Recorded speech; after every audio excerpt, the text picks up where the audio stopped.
Oh, it's really starting to rain now. Really? This is going to be a good one. Here we go from Monaco. Let me just quickly... I think it's safe to say that we're all looking for changes that will be to our benefit. Benefits from shopping online, from saving time. But what about with banking and net credit? If it has a green CS on the top of the cap, it's not mine. This is going to be crazy. No. Wait, no. It says C plus S. Our focus is on It's mine. Join us today and If it doesn't have that on there, it's not mine. creditunion.com to learn more. I don't have any F1 diecast because they cost like $70 a piece. So like... What, really? IndyCar. Yeah.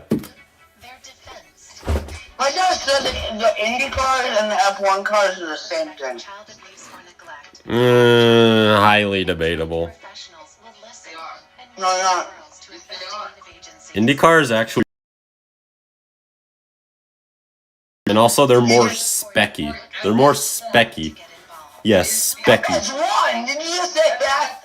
FS is a certain type of racing. That's all it is. Any car is in FS. That's all it is. I didn't say FS. I said F1. Do you realize that's Formula 1? Yeah, Formula 1 is in car. Debatable. He didn't just say debatable. And he's been watching F1 the last 2 years. Yeah. Oh, Jarno Opmeer copied me. He's doing an F1 race watch along. I don't care, Jarno. You copied me. Alright, shut up. Here comes the intro. He's talking about sky racing. Ooh, Jeddah. Ooh. In these parts, we love Jeddah. Well, F1's faster overall, but IndyCar has a higher top speed. The speed for the three sports that we watch, IndyCar, and then it's F1, and Like, then it's NASCAR. F1 could go through corners faster, but IndyCars like have a top speed of like 240 miles an hour. But there is an F1 driver coming to NASCAR, driving for Tri. Kimmy. Yeah, and Jimmy Johnson's in the Indy 500, and that's today as well. Last time a rookie started from 12th place, they almost won the race. Keyword almost, though. Ethan, get ready for me to get yelled at again. Alright.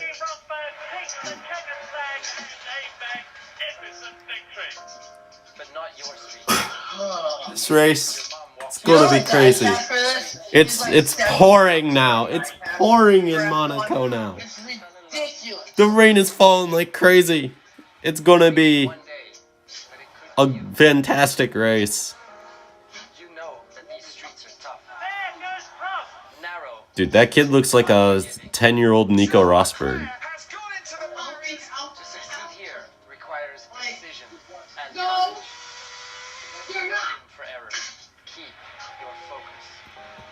And for nearly a century, they've tested the very best.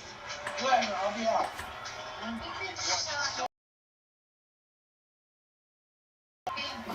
See, Ethan. What, you have to go? Wrong way. Here's a chance to write yourself in. I'm gonna leave the race on though, so I can watch here and that part.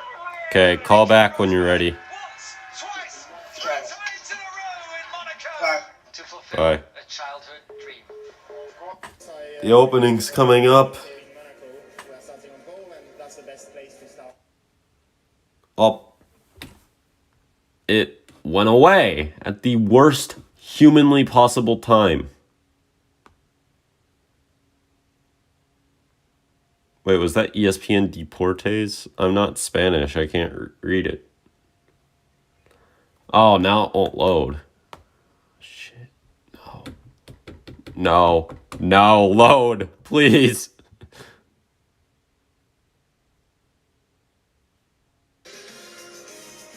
I missed half of it. God damn it. The best part is the start where it just jumps at you, though. and you just kind of get hyped over it. Like, it just exists, you know? Here we go, though. Pouring rain Monaco. Welcome to Monaco, everybody. Where after a Is it raining anymore? weekend, just 10 minutes ago, La Pluie est arrivée. A short shower. The rain stopping, but has soaked the grid for the start of round 7 of the Formula 1 World Championship in 2000. The rain has stopped.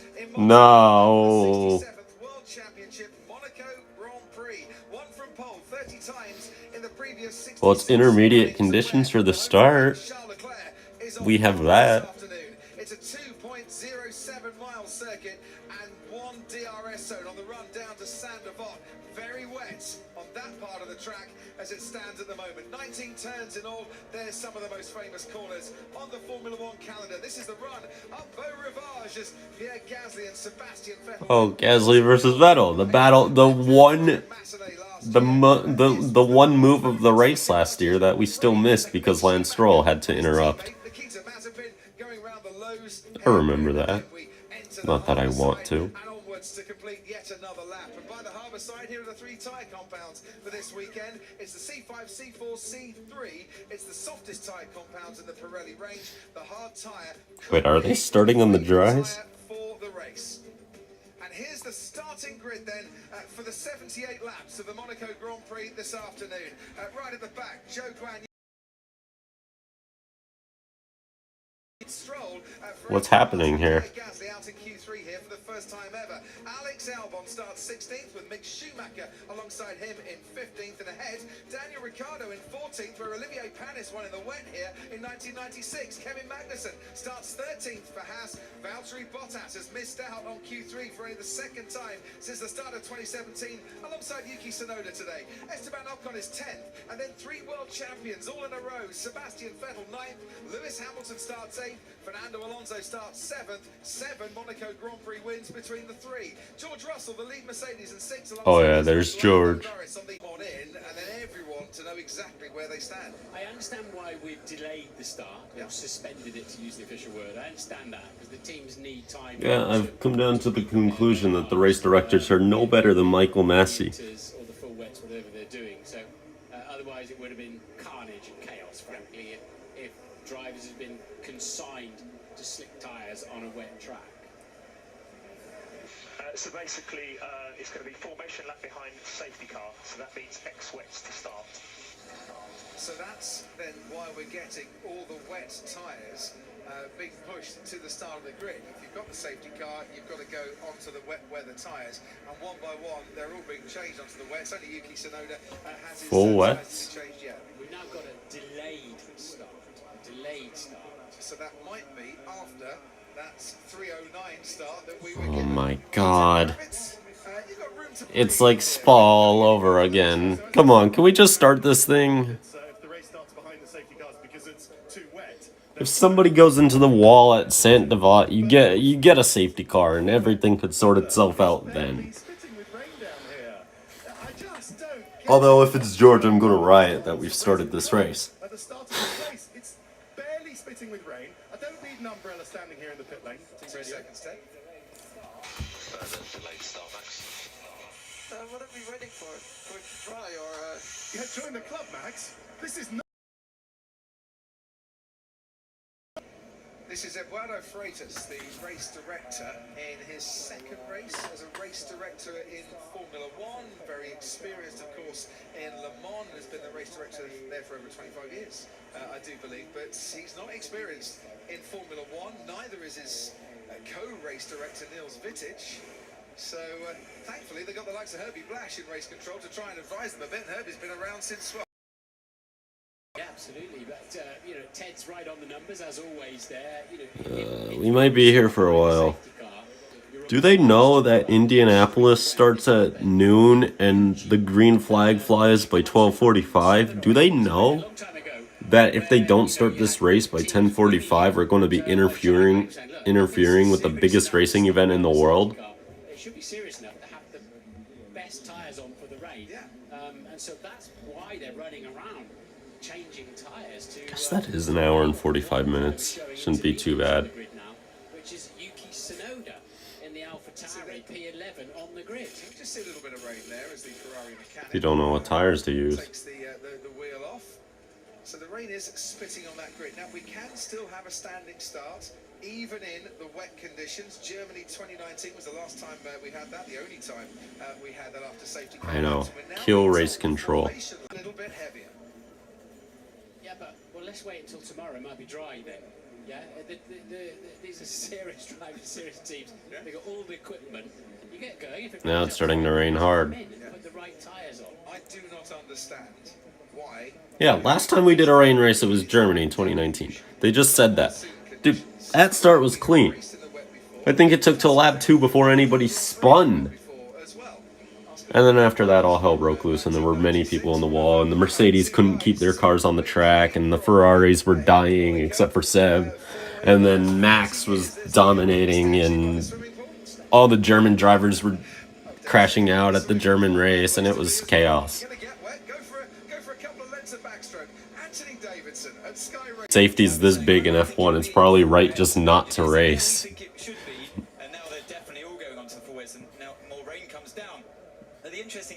This has just gotten more than a little interesting.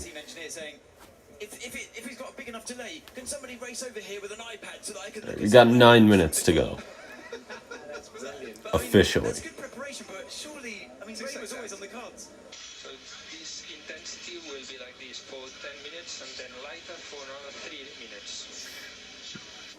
This rain intensity. Those are some pretty accurate predictions, Ferrari. So yeah, the discussion continues, but that was the one I heard was from before, and I just thought how fascinating that the driver's that on it, that he wants to try and dial himself in as best he can for the different conditions. This is going to be a real test for all of the drivers. Yeah, the rain's really coming down now. This is going to be crazy. That's a great unknown out there as well. That they're all going to find out shortly, and where you are on any white lines, and it'll be very tentative down into the first corner. What should be. I hope it's aggressive down into the first corner. Does he want to way to negotiate yourself around Sandoval? Yeah, no, I think he probably just wants reminding that, what the gears might be. Look at that horrible Android logo on the side of the McLaren. Everybody knows that Apple makes superior phones. The racing line, because the water's on top of the rubber, and with confirmation we're starting behind the safety car. Extreme wet tyres must be on. So you might want to be Full wet tires must be on. closer to the barrier. On all the dregs. Are we starting? Are we? Wait. Martin just said we're starting behind the safety car. By that, does he mean just the formation lap still, or what? It still says only the formation lap. This weekend we have had conditions like this, and it could not be more different to the conditions that we've had before, where the track temperature has been nearly 30 degrees warmer than we're experiencing at the moment. Even if it dries up, Martin, with all the cloud cover that we've got round here, strategy might be completely out of the window. And you rather get the feeling this is going to be one where the pit wall are going to have to adapt, make decisions on the hoof, and where experience is going to count for so much today. Full wets for the start. This is going to be a crazy race, isn't it? Because fogging up is a problem, especially on street circuits, where you don't get the high speed area. Oh, that's a lot. That's a lot of rain. And let's not forget the fans as well. I'll give everybody a quick glimpse. Oh no, that man's ruining his pizza to keep himself dry. Oh, I mean, I get that keeping yourself dry is pretty important, but that's a dumb move, man. You could eat the pizza and then it's an umbrella for two. It's just genius, isn't it? Ted Kravitz, do you fancy a calzone for two? Sheltering from the storm? Maybe later. I'm not really sheltering. In fact, the shirt's got wet now, and many teams' mechanics' shirts have got wet. If you're wearing white shirts, Should have eaten the pizza inside before he went outside. well, you get the picture. Anyway, if this was the Most logical solution. mechanics shouting in the background. If this was a normal grid, it would be chaos enough. The fact it's Monaco, Crofty, where the only ways you can get grid trolleys onto and off are up a ramp that would actually trouble you if you're you're actually trying to run up it, makes the panic even worse. But things are starting to calm down now on the grid. Those who've got an umbrella are using it. The drivers, you're absolutely spot on, Martin, are calling for different crash helmets. I've seen Lance Stroll, Sebastian Vettel, the Williams drivers come on with new helmets. All right, 5 minutes till the formation lap, and hopefully lights out, but I don't know. They weren't prepared for this enough. The other physios who've got wet weather helmets prepared. Come on, we gotta do a standing start. They've all got their full wet tyres on, and they're ready to go, ish. And of course, another little gem here is the tunnel. The tunnel is dry. Good point, well made. The track is wet. 20 cars go through the tunnel, the track starts to dry, the tunnel gets wetter. Yes. And that becomes an issue, especially when you go onto slicks later on. The tunnel Yeah, the tunnel's gonna be sketchy. dry line, which is Sketchy. a challenge. It won't be. So welcome to Monaco. Hour, just before the show. Massey probably would have like Race control. done some manipulation techniques as well by this point in the season. Wet weather tyres, a wet track, and as Martin Brother was just saying, a very dry tunnel. But as the cars go through, I'm sure after the Albon incident in Jeddah, he probably would have red flagged the race then with like 2 laps to go to give us a restart. the line. So, well, we should That's a crazy line. Look at that. Look, minutes into this race, it went away. It went away at the last possible humanly second. I think Ted's got more news for us. Remember Spa, Crofty? I'm sure you do. Last year, so all these laps. Thanks for bringing that up, Ted. We weren't already all thinking that. thank you very much, Ted. Now, Nico Rosberg is with us this weekend. 3 times Oh my winner god, no, it is like Spa. 15-minute delay to start the race. We're starting behind the safety car. What's next? 2 laps, then a red flag for 2 hours, then another 2 laps, and then it gets called a race because we went past like 3 laps or whatever.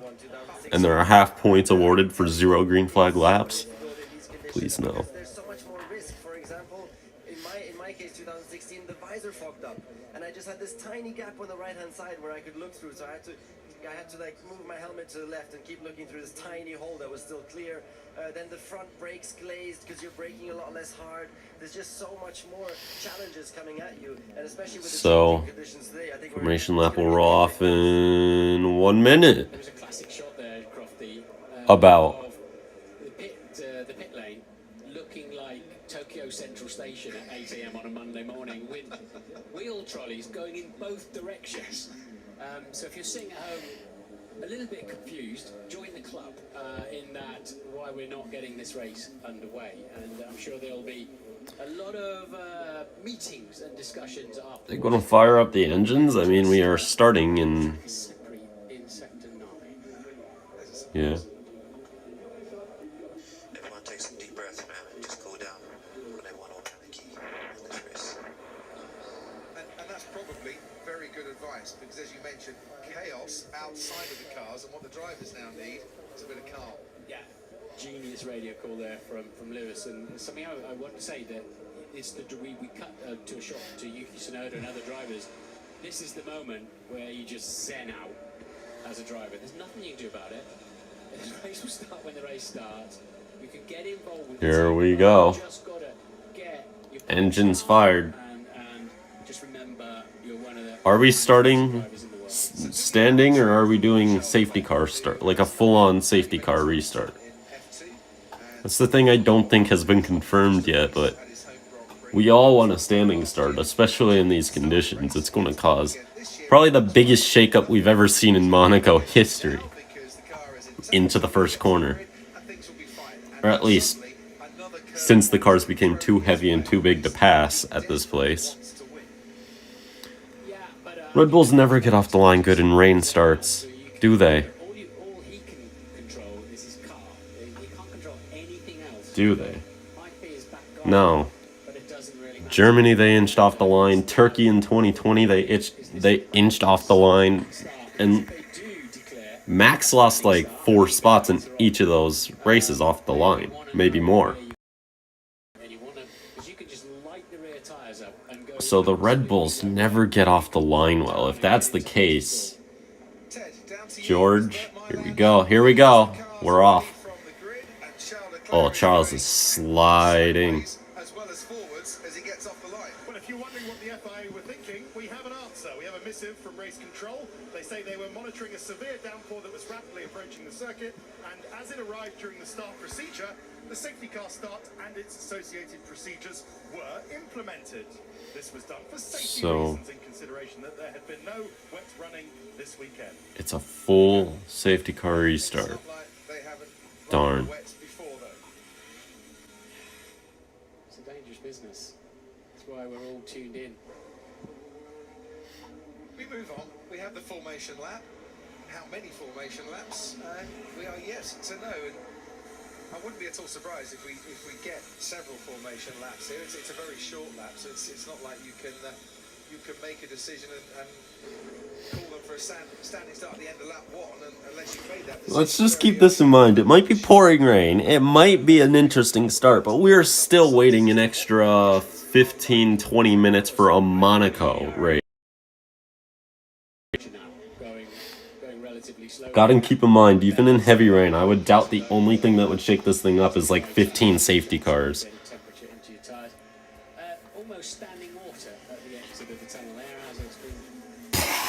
Look at the spray. I wish they did that shot at the exit of the tunnel. You could just see the spray kicking up. So does the safety car pull in here? Can we start this race from the grid? Or what's going on?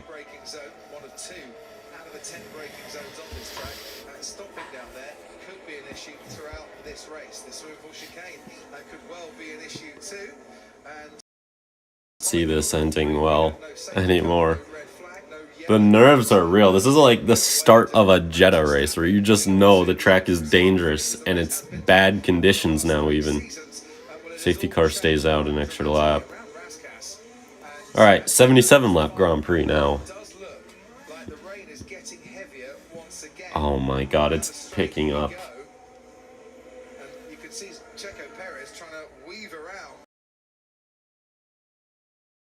His tyres and keep the heat in his tyres, but probably to see exactly where he's going is Vettel's radio. Heavy rain now, and a lot of water generally. Copy. Sebastian Vettel starting 9th. Yeah, they're not going to be able to race in this. Get into Q3 once again, but he is right in the heavy mist zone when we do get racing here.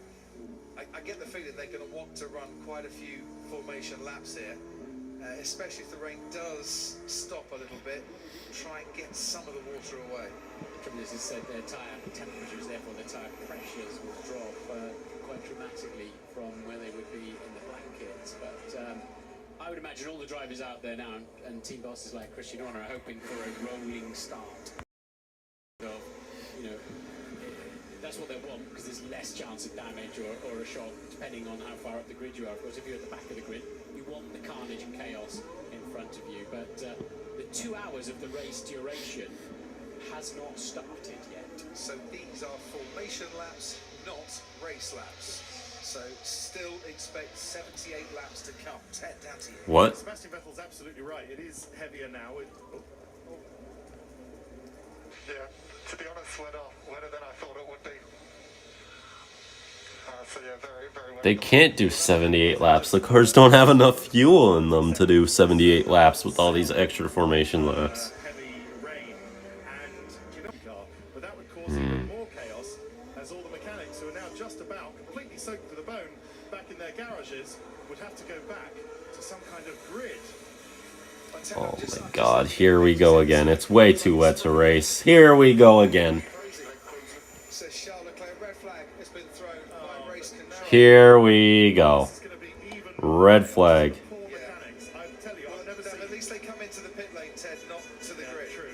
At least we could get a standing start now, right? Oh, it's this again. It's this again. Oh no. Yeah, of course, but say, why don't we start tomorrow then?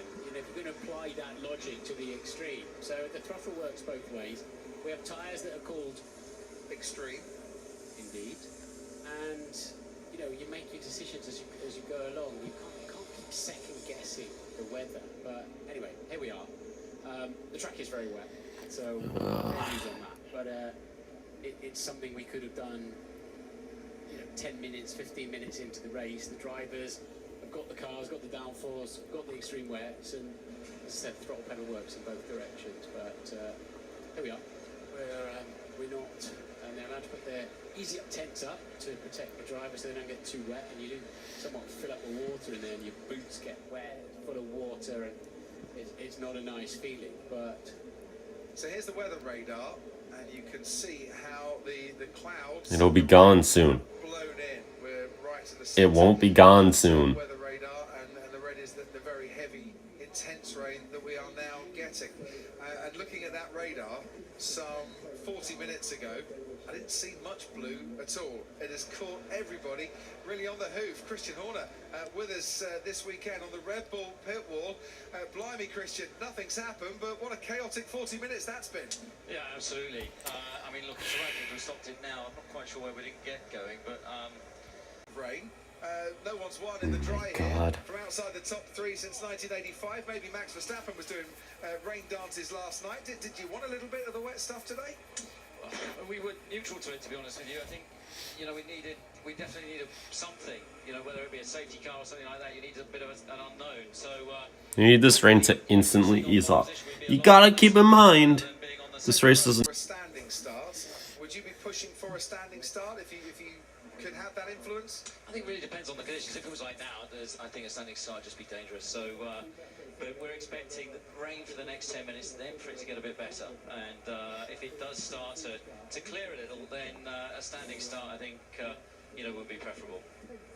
Christian, most people I spoke to on the grid and pre our show starting rain. So I mean, it looked like Piccadilly Circus with tyres flying everywhere. How's everybody been caught out like this? You've all got the same information, haven't you? Yeah, we've all got radars that we're tuned into, but we've got a bit of a microclimate here. You've got these big mountains just behind Monaco, and the weather sort of gets stuck. Sometimes it doesn't hit, sometimes it gets locked in, and then I think a bit of confusion was caused by obviously the... I will be back. So, yeah, I kind of want to get a snack. So, yeah, I'll be back.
for 2 hours. Well, Racing Christmas has gotten off to a horrible start. And this is going to be a... it's official. It's Spa 2021 all over again. The one horrible event I thought we would never witness again has come back. From our understanding, this is not limited on fuel. You're not pushing it right to the limit, but of course, teams never. And well, I have all day. Anyway, these days. Wait. The suckiest part is there's Indy today. But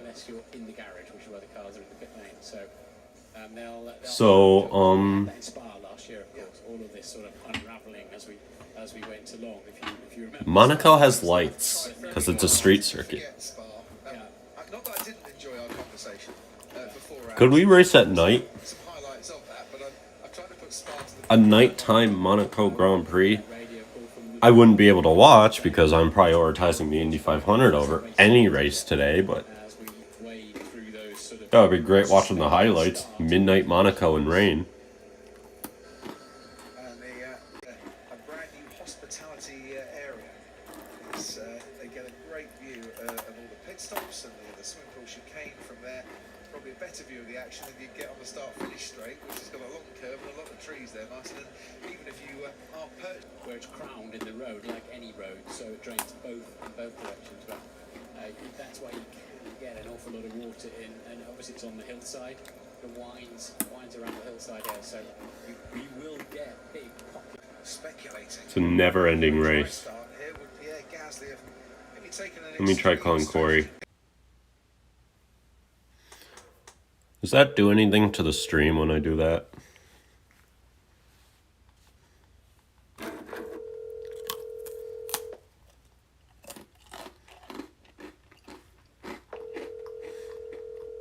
Your call has been forwarded to an No. Damn. Just then stick to the back of the pack, and when people come in and pit, make his way forward and move through the field. It seemed like a very low risk, high reward. Oh.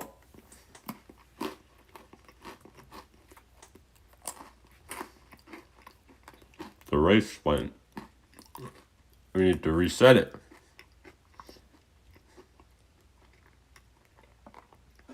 The track temperature. The head of Formula One motorsports, striding around on the grid with an umbrella in his hand. See, if Ross Brawn brings an umbrella to the grid, he rarely gets these decisions wrong. He was a good strategist, wasn't he? He knew his way around a weather radar. He had the brolly in his hand, not taking any chances, and it's very necessary it was too. So all the action in the pit lane currently, or in the garages. Sergio Perez starting in the top six for the first time ever, itching to get on with it, I'm sure. Make amends for that crash in qualifying yesterday. Didn't help himself or his teammate Max Verstappen, who felt he was going to improve on his final lap. Yeah, you know, if you get soggy in your gear, like the safety car, and you're shivering with cold, they won't have that problem. But and you definitely you have some grip on the pedals as well, but you don't want the pedals to be slippery. So zooms it down in the garage there. What a sporting weekend. All right. Well, an improvement for Michael Massey has been found. Although it's like Spa 2021, where we're having this rain that's causing red flags and we're unable to race. Unlike last year, we did not start the race behind the safety car, do 2 laps, and then pit. We just did 2 formation laps. So therefore, the 4-hour timer has not yet started. So we have no time frame to finish this race in. Does not start until the race starts. We got going behind the safety car. It rained quite a bit more. We red flagged it. Ted Kravitz splashed his way through the puddles and is now standing like some Looks good. man in the pits somewhere. I think we're going soon. Who's looking forward to this race and who isn't. Matteo Binotto has just passed me, looking like he's got to go in for root canal surgery in the tomorrow morning. He really doesn't like this situation. Of course, he would have preferred it to stay dry. He's just been with his two drivers at the front of the, I would say grid, but pit lane, the end of the pit lane. It's diametrically the furthest away from the Ferrari garage as you could possibly get, so that's difficult. It has stopped raining. And then Lewis Hamilton, George Russell, Pierre Gasly just passed me to take... I repeat, it has stopped raining in the pit lane. He is loving this. A little smile on the corner of his lips. Do a couple of formation laps, get it underway. At the back of the grid. And the Mercedes guys all ready to go. I can see the Alpine mechanics. They're thinking this is okay. Ocon and Alonso both good in the wet as well. Lando Norris, I don't think you'll be too happy about this, will you, Crocky? I think where they were... I need a drink. I'm gonna go get some Gatorade. They preferred a dry race. But Vettel, Aston Martin, they're actually lined up. They're in the best position because Vettel is right opposite his pit garage. So it's a very short walk in to do whatever they want to do in the garage. But yeah, some scenes down here that I'll remember for a very long time. Yes, I'm sure. The track is the slightly damp bits, the harbour is the very wet bits, the grandstands kind of a mixture of the two at the moment, sadly, for the sellout crowd. Many of whom they have brought their emergency ponchos, so well done to them. But it has to be said, Martin, it's not raining very much at all, and I haven't seen Bernd Mailander in the safety car making his way around the track. Why is he not going out to have a look and see what the conditions are, I wonder?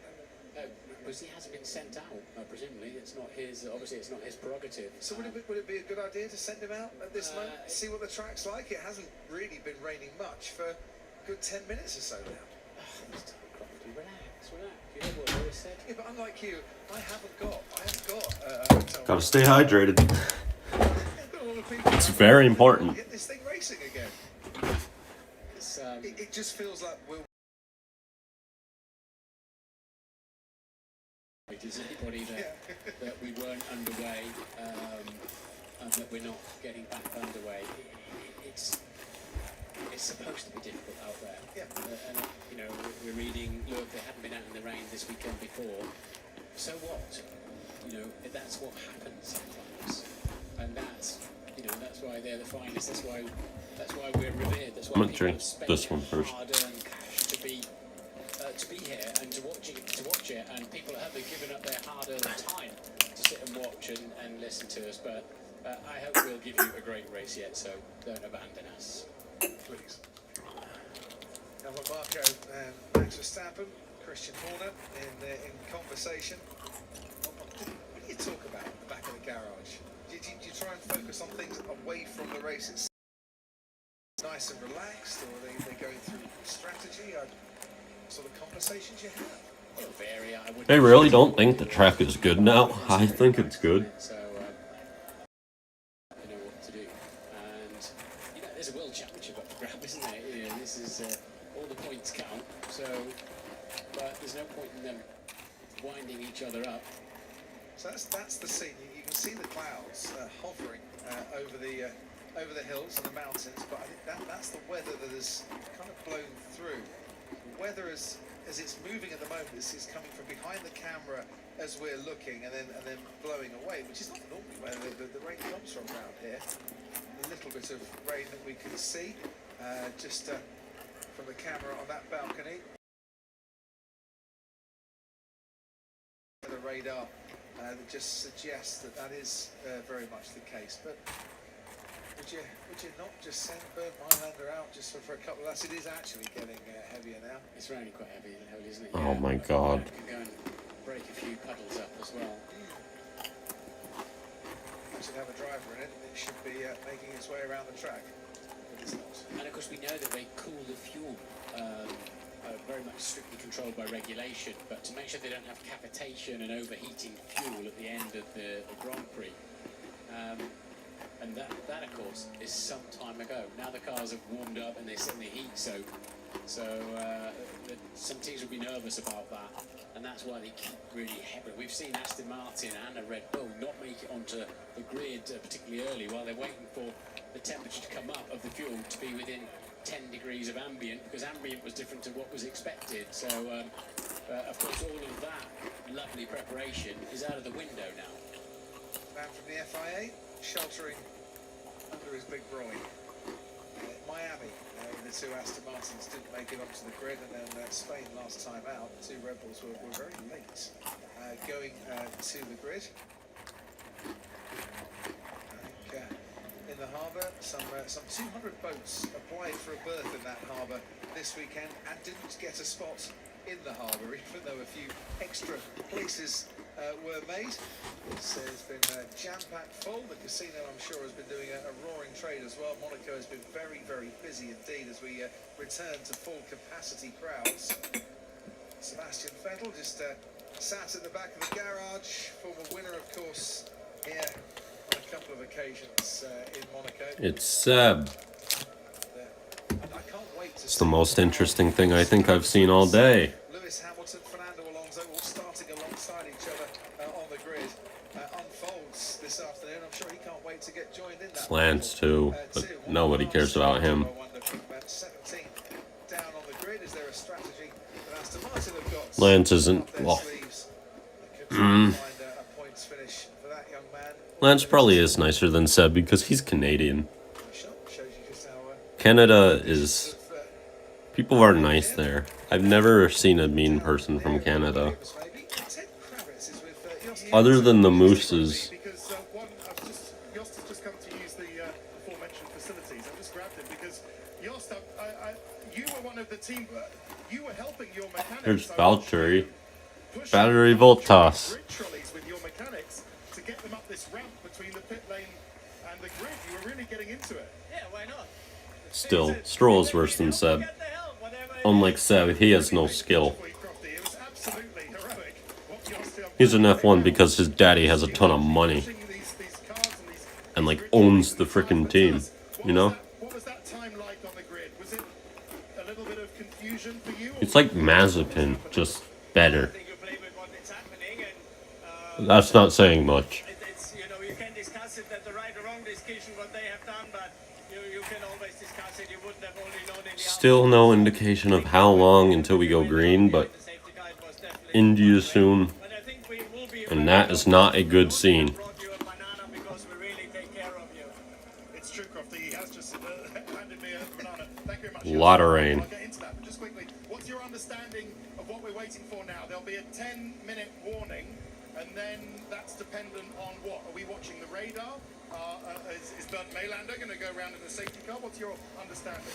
I think condition says now it doesn't make sense to go again behind the safety car. I think they have to wait and watching the radar and see when there is a gap and a proper gap, not just a 2-minute gap, and then go out beside the safety car and then see how the conditions are. Just finally give us an insight. You're a long time in the motor racing game. What's the key today? It's the cool, calm decisions on the pit wall, not much radio traffic, and just keeping your head and being... We have no clue of when this thing's going to restart. Or start. But that shot with that rain does not make it look like it's going to be any time in the next 10 or 15 minutes. I'd say at this point 20 minutes till we get the 10-minute warning.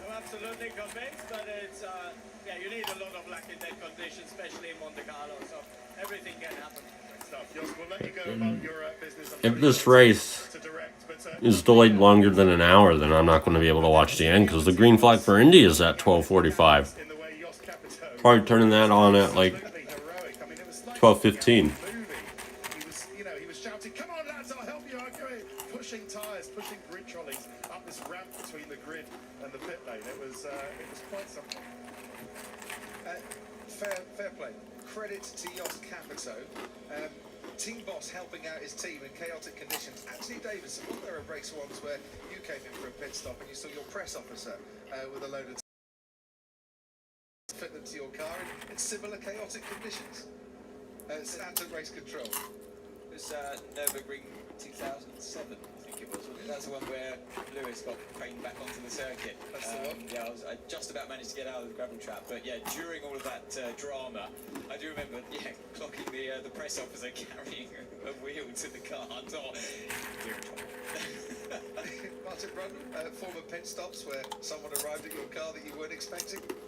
Well, the earliest one I had of that was where the first professional drive I had, and my car had a problem. I pulled into the pits and got out and lifted the bonnet and started to help the mechanic. So How did I do this for 4 hours last August? I was so used to fixing my own car that I got out of it. So yes, all sorts of people approach your racing car in the heat of the moment, including me at that time. Fantastic. This could be a theme every week. People associated with pit stops or mechanical instructions that shouldn't be there at the time. The weirdest thing I ever had happen was at the end of the famous '92 British Grand Prix when Mansell won and the crowd invaded the track, was a man who stuck his baby out in front of me to get me to stop for an autograph as I was trying to coax my Benetton back to go on the podium.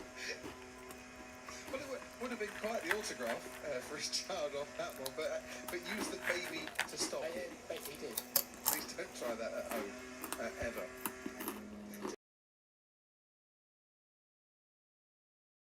Said that, Williams, for quite a summer fun as well. Yes, north of 4 million. When can it start, man? There's the scene then. Clouds are moving away. And Well, the sad part is it's going to be a dry race for the second half. at the moment, it's not raining very much. The wind has picked up a little bit, which is good because that might just help dry things a touch.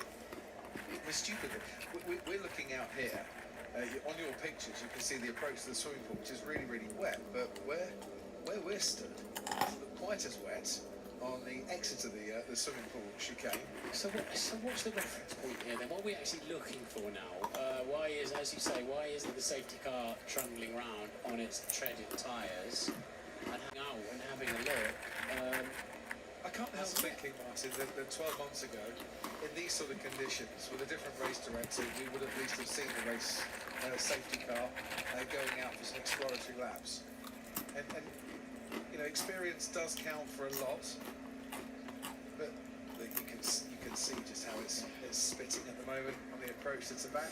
This is not junior racing. No, this is Formula One. And it's not good for Monaco either, at a time when big discussions are taking place about this race and about its future on the Formula One. And in come the contract talks. For future years to come. I'm sure the ACM would have wanted to put on a good show for everyone today, have a super race, and then take the Formula One look. You've got to be on the calendar. Everyone loves Monaco, isn't it superb? The problem is, of course, the teams get a 10-minute warning that it's all going to. We've got at least that to come yet. If you want to make a cup of tea. Well, there's no chance of it getting a 10-minute warning now because there's nobody out on the track to say throw the 10-minute warning.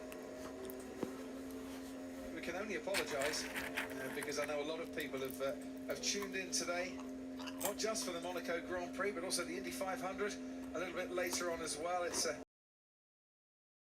World Motorsports. It's always good. You get to the airport to fly back from Monaco when it's on Indy 500 day, and you find a way to watch the race with everyone flying back home, back to the UK, and there's a lot of people from the planet all tuned in to the Indy 500 and following it all together. And it was quite a nice Sunday night at the airport, that one. There's the weather radar showing the water, the rain moving away. Do something.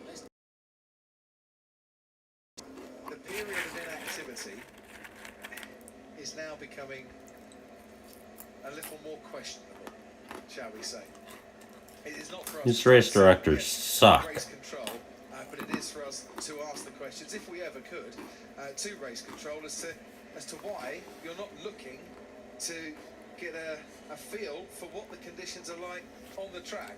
Bert Mylander hasn't gone anywhere, Ted, which is surprising as it stands at the moment. The answer to your question is that there is another huge black cloud of Oh my god. just over the I'm almost not even going to watch this race. I can't deal with the pain. I might just put on Indy pre-race in a couple of seconds if it's on. which is there's a huge rain cloud coming. Radar watching in Formula One, and it looks on-site In race all honesty, director. I'm looking from our commentary box at the moment, which is opposite the pits. We're in between Rascasse and the exit of the swimming pool chicane. I am looking at lighter, brighter Above sky. the castle. Above the castle, and that's where the weather's coming from. Yeah. Now, if you can see something beyond that castle, Yeah, fair enough. above Casino and down towards Portier and the new sort of mini Monaco village that they're building out on the sea on reclaimed land, there is a massive black shower rain cell clouds. Yeah, but Ted, That's where the weather's going. That's the stuff that's already been and gone. I'm looking at where the weather's coming from, and it's bright. And if we're going to spend all day looking at weather radars, then I might have to top and tail with Martin That is tonight. what's going on, I fear. How did I do this for so long last August? Spending a little bit of time watching a Paul Williams mechanic who's doing the impossible task of trying to clear the water on their Williams. The only thing I could think of is the fact that George Russell qualified second for that race, and I was, Unfortunately, it's not really working because wanting to see. she's trying to funnel all this water. Yeah, I also have the red Gatorade. Draining back into the pit lane. So I have two. Gotta stay extra hydrated when there's nothing happening. he's carrying on doing it, so bless him, bless that man. And did you know, Ted, Bert Mylander, our safety car driver, do you know it's his birthday today? No, I didn't. Oh, happy He's 51 years old today. birthday, Bert Maylander. We've had The some fruit drivers, punch. with new race suits, with new drive Oh, suits. I hit Dixon. Oh no. Come past me with his trainer, Rupert, and The Scott Dixon curse lives on. Hit by a cool blue Gatorade bottle today. concerned about these conditions, but actually he looks quite cool with it. That's how he's going to lose today's Indy 500. A cool blue Gatorade bottle is going to get stuck in his suspension mid-race down the straightaway, and he's going to wall it. Black cloud, that rain cloud, over Casino Square and 48, but it's starting to, the sun is starting to break through in the pit.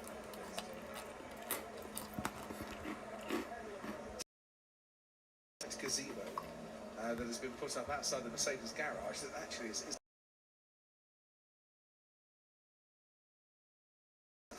You normally wear galoshes over your race. I mean, come on. They are ready, basically, to make sure they don't get red again. I get that Spa last year happened. But that's a reason to not be doing this and waiting around forever. I mean, we did a standing start in Turkey in 2020.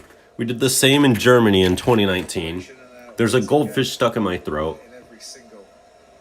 I mean, we tried racing at Suzuka in 2014, I guess. every single team up and down the pit lane. Obviously, that went horribly wrong, but And here from a man who came this week as part of the delegation from the French Grand Prix, Eric Boulier, former team boss, of course, in Formula One. I think he's with Natalie now. Great to see you, Eric. But it's time we went racing, isn't it? Yeah, I think so. I mean, still, obviously, there was a lot of rain. I think now it didn't stop raining, so they should send the cars behind safety cars. Now you know this area very well. It no, does feel like not this Herta again. climate here. We've got a lot of cloud hanging over, but you just got to take the opportunities when you. How the hell am I going to throw a cool blue Gatorade on the track that's 14 hours from my house or so? Hang on. Hours from India. I'm 9.5 hours. I still can't throw that far, but pretty cool. Pretty cool.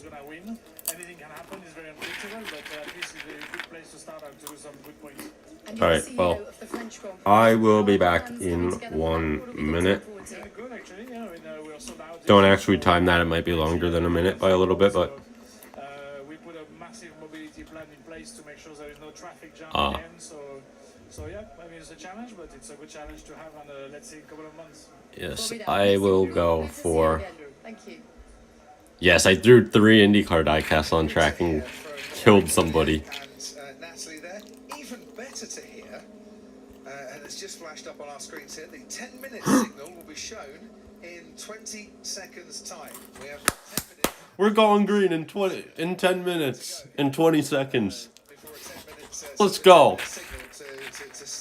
Oh my god. This race underway is going to be shown, hang on 2 seconds, literally 2 seconds. Oh my god, we're going green. It's not Spa. Again, after like 2.5 hours, they did try at Spa to restart the race. race control as to what the procedure should be to get going, which one could argue is somewhat inevitable when you don't have one single person in charge, and when you have, shall we say, lesser experience in how to run a Grand Prix. You've got to start somewhere, but you need one person in charge, surely, rather than having two race directors for the season. But a lot of differences of opinion, different views being expressed, but no one seemingly wanting to make the decisions in a hurry. And I think that's going to be one of the post-mortems after this, Martin Brundle, as to why decisions weren't made to get going. Alright, I'll be back in 5 minutes. Maybe less.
Start of the Monaco Here we go. race control, feeling that it was just too heavy to start and to get things going, and because of safety, Finally time the risk of a major accident. to go once again. That heavily. Control was monitoring Till we roll off. right at the start. Was rapidly approaching the circuit. There's Daniel. During the start procedure, the safety car start and its associated procedures were implemented. This was done for safety reasons, in consideration that there's been no wet running this weekend. That's what was coming through from the FIA at about 3 o'clock, but they could have got out there just right at the start at 3 o'clock. I think the intensity came just a little bit after that. Should have been underway an hour ago. Could have been at like lap 45 by now. So we're in a bit of a clear back now. It does look like there could be some rain later on. Resume behind the safety car. 5 minutes.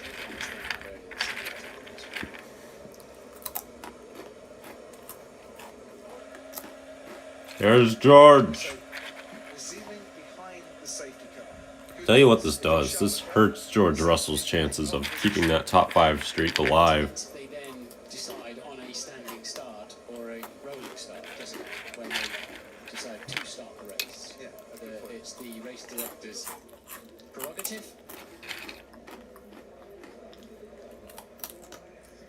4 minutes to go, as you can hear from the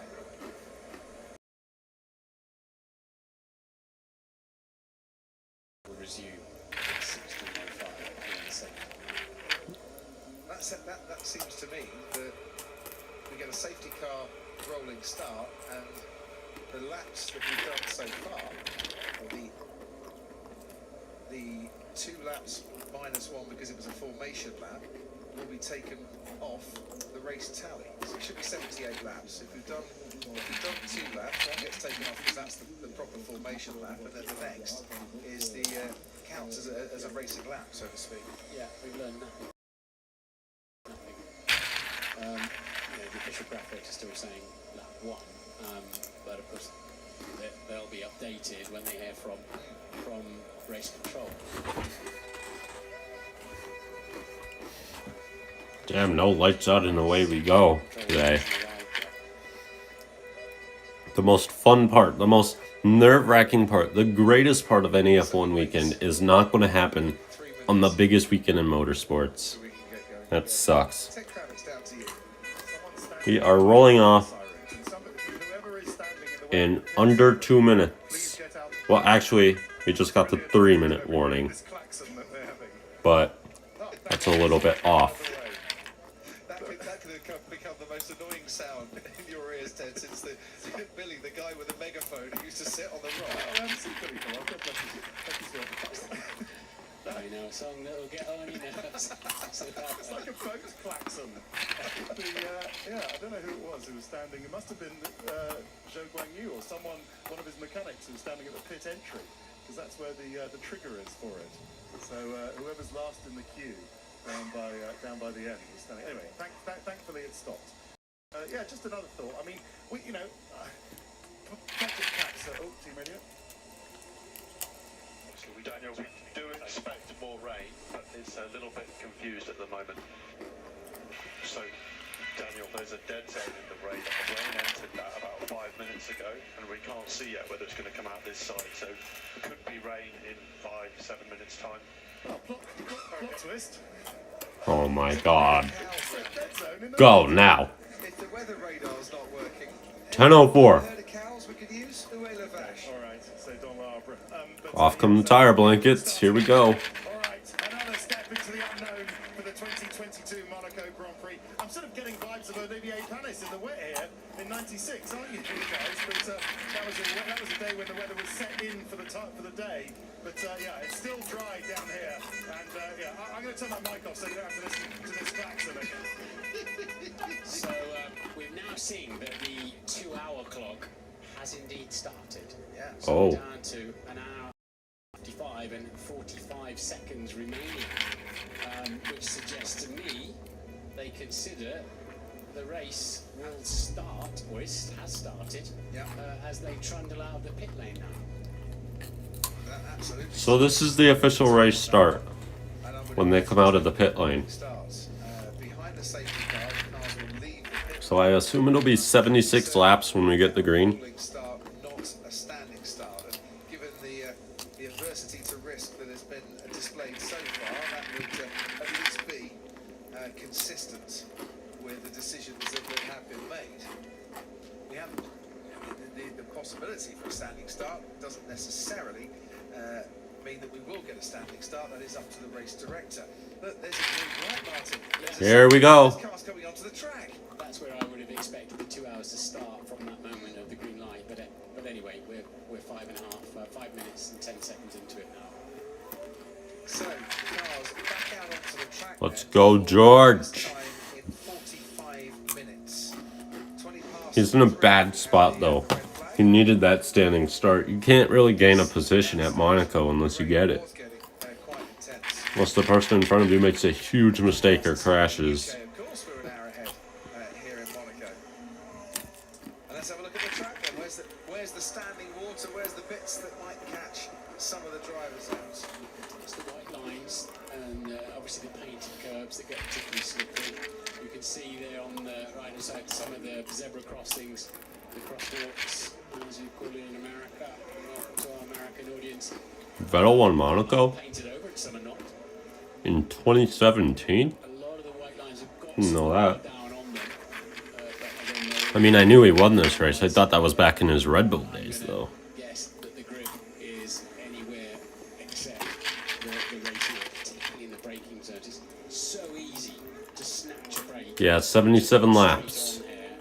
No ABS on these cars, of course. There are a lot of white lines. You can see where bits have been painted over, but a lot of white lines. I thought they wet the tunnel intentionally Is the driest to like make it fit in with the track. dries out and the tunnel starts to get wetter. 2.23 seconds, fastest pit stop of the season so far for Ferrari. Meanwhile, at this point last season, the fastest pit stop was like 1.8 by Red Bull. They get many chances to beat that today, but in these sort of conditions, we might get a few more chances because the track does start to dry out, the rain does come back a little Oh, and the Williams is oh my God, it's Nick. It's Nicky. It's Nicholas Latifi. the barriers. Front wing looks to Dude, be okay. That's the bit where you snatch the front brake. Latifi's so bad he can't even drive under a safety car. I just crashed into the hairpin. And hitting the barriers as well. Lance Stroll in the Aston Stroll. Martin through Massenet. Not a lot of grip out there, is there? No. It's just what we were saying. Nicholas Latifi, man. Best way to drive. Trying Like, to get cars to we get Latifi when we could have Piastri or fairly treacherous. Pourchaire, somebody actually good. Of course, so the race did start randomly. 7.5 minutes ago, the race has started. They should put Felipe Drugovich in the Williams. Yeah, copy. You've got a right rear puncture. You've got a right rear puncture. Oh my God. Stroll struggling now. Rounds to the pit lane, and he has made it into the pit lane. Me waiting for a Red Bull to do this so that way George could get it into the top 5. The safety car is going to enter the pits at the end of this lap, and there's going to be a rolling start, which means that Lance Stroll is going to be right at the back, and Nicholas Latifi, if his car is not too badly damaged, is going to be right behind him too. Rolling start. Yeah, both the young Canadians there struggling to find some. They just now show the safety car sign. But that's a lesson to all of them. But this is what it's all about. Handling these conditions now. That anybody can fire those tyres up. It's definitely slippery out here. That's good. Yeah, anybody can fire the tyres up. Will be making some overtaking moves. Normally in the dry, you need 3 seconds a lap extra pace to try and get past the driver in front. In the wet, that goes completely out of the window. So who can get Okay. their tyres warmed up into a working window? Heading down towards Tabac now. Bit more grip.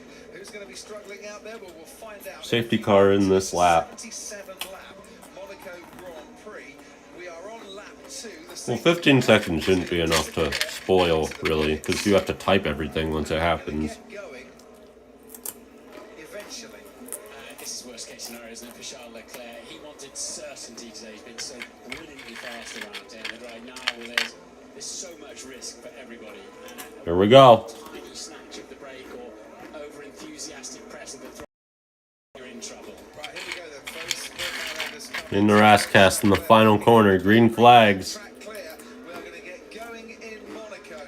An hour and 9 minutes. We've Can you waited. still do the line, Crofty? On the track, and it is coming our way. 77 lap race. It is the homeboy Charles Leclerc on pole. Lights out, and away we go. Down the straight, and even as Dude, there is no grip. apply the throttle, the back end stepping out on him. Into Saint-Nazaire we go. Leclerc then leads from Carlos Sainz. His Gasly's in the pits. After the Ferraris come the Red Bull pair of Dude, how is Guan Yu on the Inters?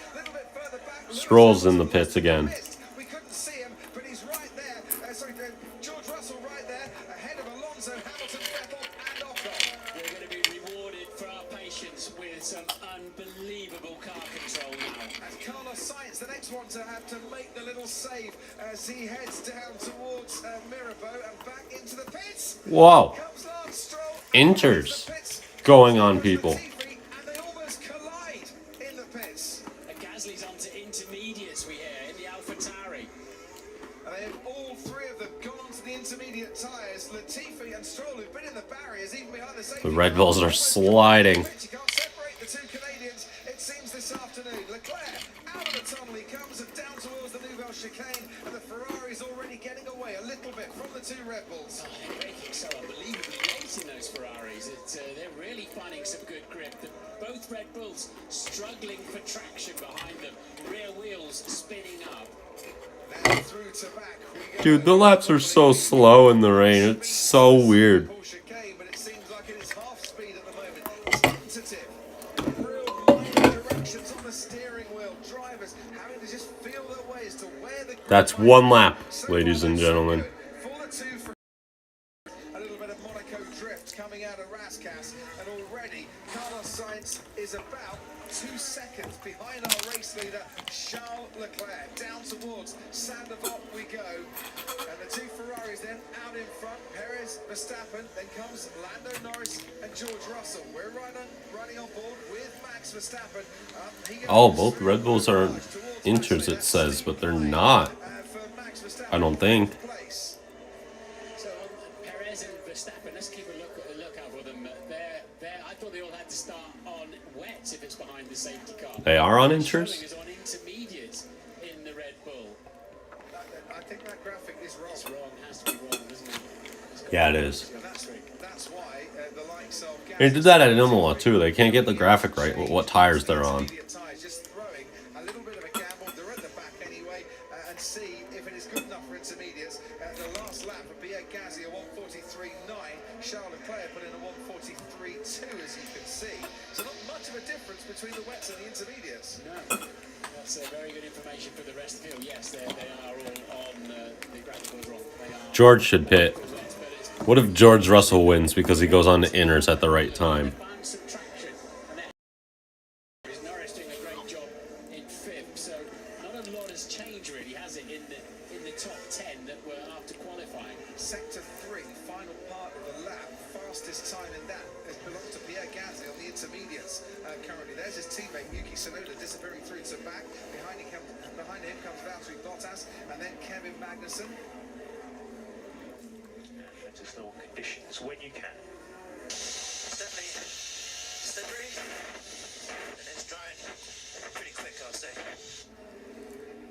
And Gasly's got a lot of clear track in front of him. He can really get on with it now if he has got extra grip.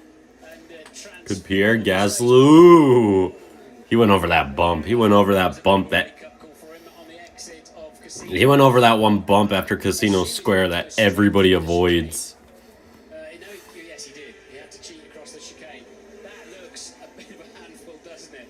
So a touch too early. Oh, the McLaren sliding. Norris. No more rain for the next 20 to 30 minutes.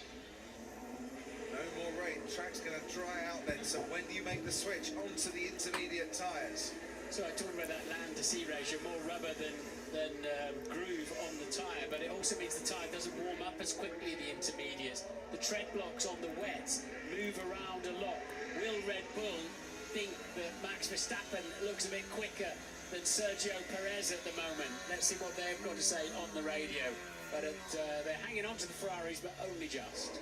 They certainly are. Look how close Max Verstappen then is to his teammate Sergio Perez coming out of that Nouvelle chicane. Mick Schumacher has also pitted, by the way, and has gone onto the intermediate tyres. Those at the back have little risk in making these pit stops. I think... If you're Verstappen, Perez, Sainz... I think these guys should come in for Inters. On the wet weather tyres, Ted, down to you. It's not quite quick enough. Gasly's lap times, that's what they're all looking at. They're not quite quick enough to show that Inters are the perfect tyre at this point, but that'll change in a minute or so.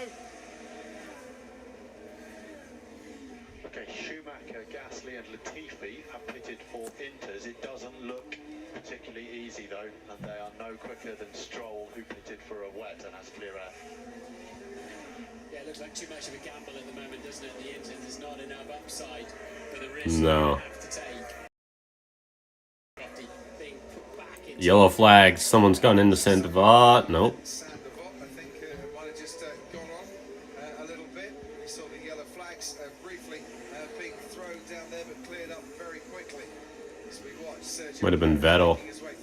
Might have been Seb. He's lost his spot to Ocon. very sideways, as even Sergio Perez, so good at an application of throttle out of slow corners, finds that there just isn't the grip that he wants. And the trouble is the wet start to overheat, those tread blocks move around, generating a lot of surface temperature. And you go through different phases where you think sometimes even when it then rains harder, you still don't find any grip because the tyres have given their best. Pierre Gasly has just set the fastest lap of the race, 1:39. Gasly's fastest. It's time. It's time.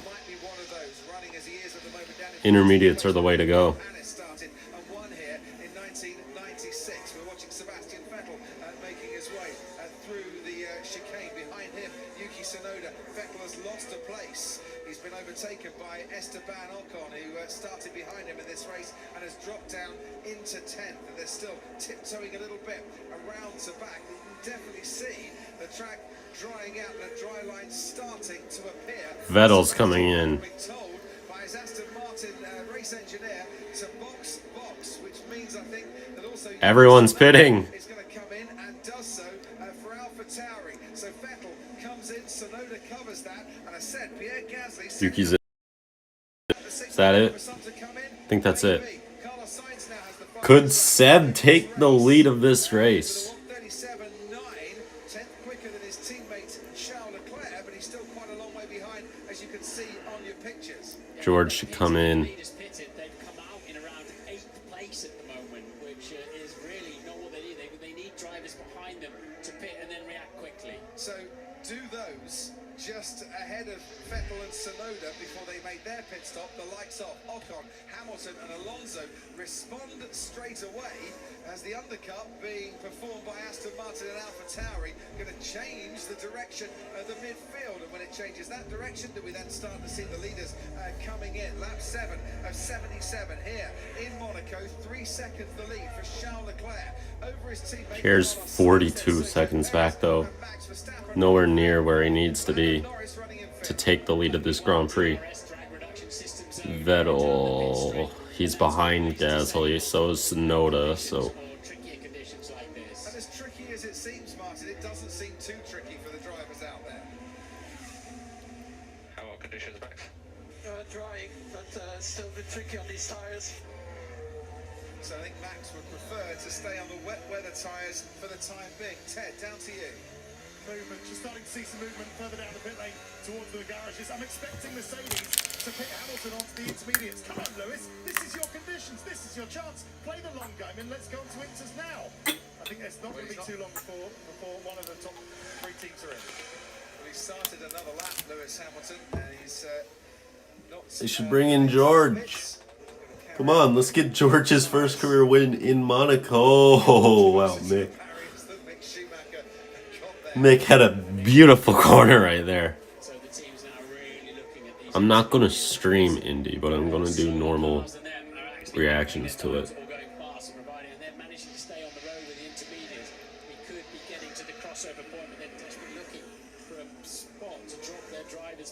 Yeah, Pierre Gasly was the first to go onto the intermediate tyres. He's about half a second in terms of his lap times behind Charles Leclerc. This race, man. Behind Charles Leclerc.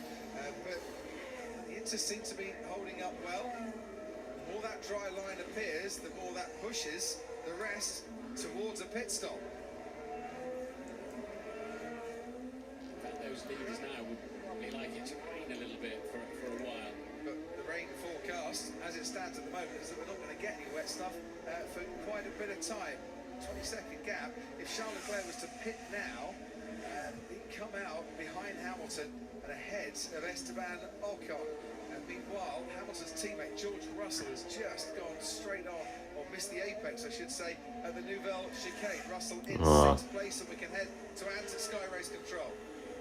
Yeah, just a quick on property. So Russell's been on the radio saying, I am faster than Norris, and the team has said, right, try and close the gap over the next couple of laps, but this moment here is where he pushed a bit too far and went straight on at chicane. But yeah, that's how close he was before that mistake. He backed out of it, and I think actually gave up a bit too much gap afterwards. And he's slowly catching. I think they're sussing out what to do in terms of pit stops coming up soon. Yeah, you are obliged to give back any advantage. Where would Russell come out? By going straight on. Oh, he'd be in a bad spot, like right behind K-Mag and Bottas. I would assume, if they had a good stop. No, it's not worth it. They could come out, if George could get out in front of Esteban Ocon, he'd have a 10-second gap to Lewis. Russell's been told to push up to you. Plan B, plan B. I'm not going to set pace, mate. So if that is Lando Norris's pace, what can McLaren do to keep him ahead of George Russell? As the two drivers make their way out of the swimming pool chicane, no movement in the garages, they're not coming in for a pit stop as it stands. It was uber calm, wasn't it? He's got his pulse under control. He's also got his health under control a bit as well. This time last week he was suffering from a really bad bout of tonsillitis. However, much better frame of mind, 100% fit going into this race. And look, here's Pierre Gasly, who has caught up to the back now of Zhou Guanyu. That's the problem Gasly's got. He's so much faster out there on the intermediates. He had a huge gap in front of him, I told you about. And that's just disappeared because of his pace. Now he's going to have to get risky and punchy and a few breaks going offline. And hoping, of course, that others are going to pit, but there's nothing doing from those that are running around him. We're on board now with Pierre Gasly, running down towards Saint-Devot. He backs out quite early, I think, of any potential overtake. And how frustrating must it be to see that Alfa Romeo squirming around? Charles is just pulling away. Into turn 1. Leclerc's lead 3.5 seconds. 4.6 it's showing up there now, isn't it? But on the screen in front of me, 3.5. So 6.9 covers the top 4. Breaking away now from Norris and Russell. Charles Leclerc is driving superbly well. Yellow flag, sector 1. Back underway. It's Latifi again. Gasly showing the front runners why you can't afford to drop back into the pack at any point. You'd lose so much time. Is Gasly going to make a go for it into the Nouvelle chicane? Has he got the grip under braking? The answer to that is no. He has absolutely got the grip coming out of the Nouvelle chicane. Oh, into Tabak? No, not quite. That would have been a stupid move. Guess that's why he didn't do it. The classic F1 2021 Rascas dive bomb.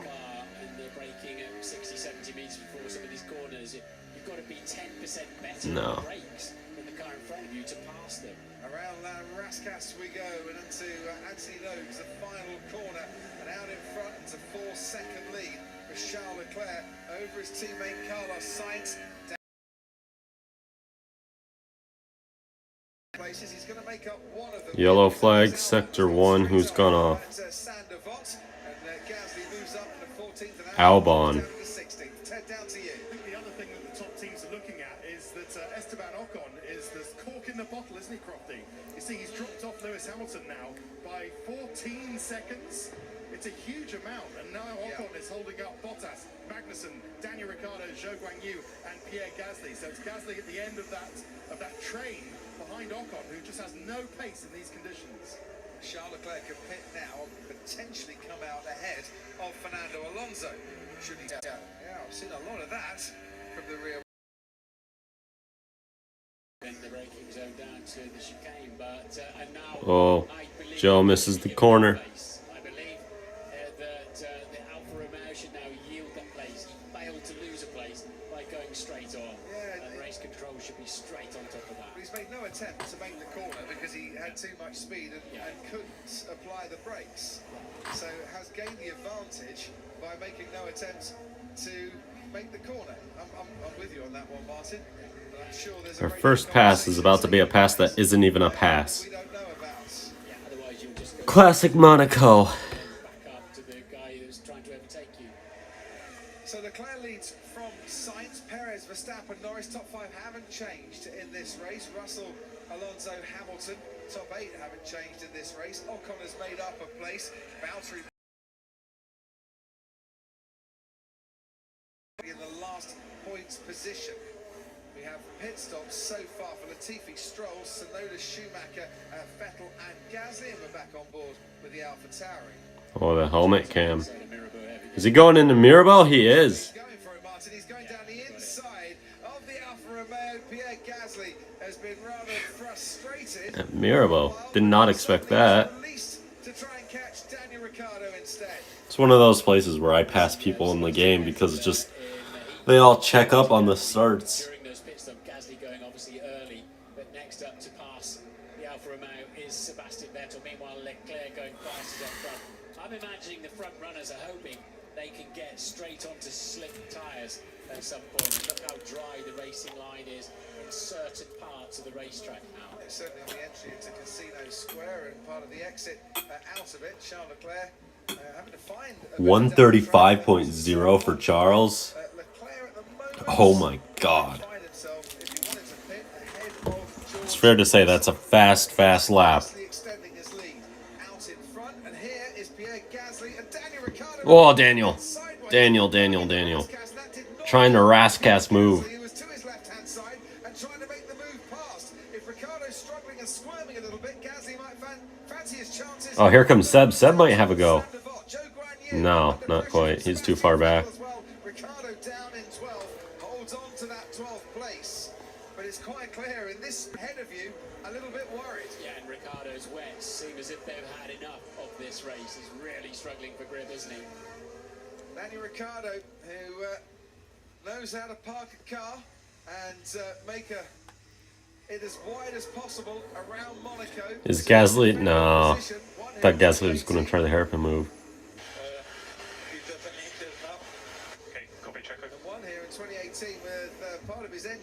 Russell has lost Norris. He's 4 seconds back. Much of the race. Well, in effect, he's got the same situation here, but it's the tyres that are causing him problems, not part of the car. Here comes Pierre Gasly at about 170 miles an hour down towards the Nouvelle chicane. There's a dry line in there now, and that'll help Gasly on the exit. Is there an opening? Oh. He's going to try that to-back move, and it won't work. Into the chicane! Okay, that was a good move. It is definitely intermediates now. So the front runners and Leclerc's got a nice cushion up front. He can wait an extra lap if he has to make that decision to come in. But it looks like they're not going to get to dry tyres before they have to pass through the inters. He is providing an awful lot of the entertainment as Pierre Gasly currently. Nice move there on Daniel Ricciardo. He lifts his Alpha. Dude, that's crazy. Ahead of the McLaren and into 12th place. That's what it looks like. You don't see passes there, man. Trying to get past Joe Granier and Pierre Gasly scored points in all 3 of his Monaco Grand Prix so far. Might be on for a points finish here today after starting 17th on the grid. Yeah, so this is critical then. Can they get through to slick tyres, the front runners? Oh, who's on the wets indeed. Can they hang on to them and then get bold on the dry tyres? But you'd have to be super accurate.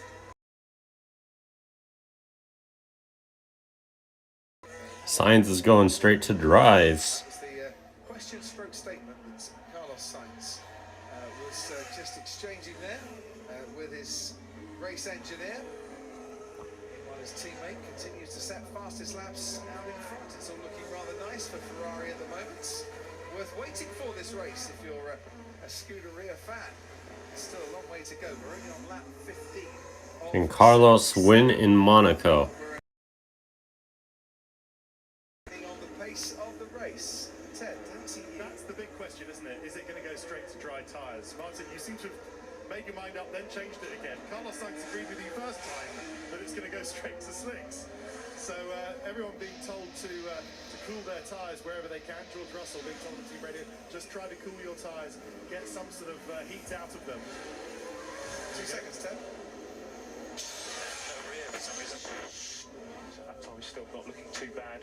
Let's just do everything we can. But as long as track position is king, or should that be Prix in Monaco, they're not going to come in yet. But yeah, Sainz thinks it's going to go straight to slick tyres, so he agrees with you, Martin. Pierre Gasly has just put in the fastest lap of the race and has comfortably gone a couple of seconds quicker than Charles Leclerc, Martin. Yeah, and that's going to attract, I'm sure, that message to Lewis was before Gasly rocked up. Get George out there on the inters. Come on. If he could just gain a couple of places. I mean, he's sixth. He has nothing to lose other than a couple of points. Hamilton's boxing. Why are you prioritizing Lewis?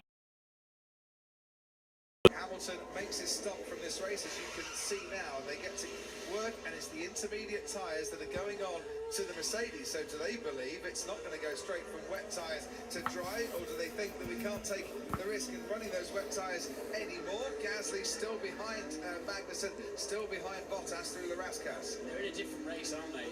Mercedes are having to cover off the flying Pierre Gasly coming through the midfield there. That's the Mercedes having to look rather in their rear view mirrors, perhaps, than those ahead of them. Through Sandoval. George could get out in front of Esteban. Bottas that leads this trio up the hill. Kevin Magnussen and Pierre Gasly, who's got very...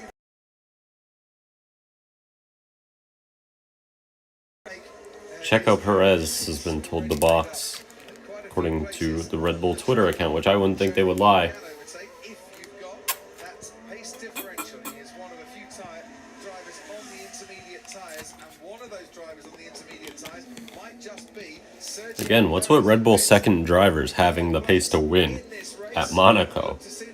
Daniel, Pierre did good here, and now Checo. We're going to forget Alex Albon ever existed. But yeah. Makes his way now, 60 kilometers an hour, back out onto the racetrack. Lando Norris goes through.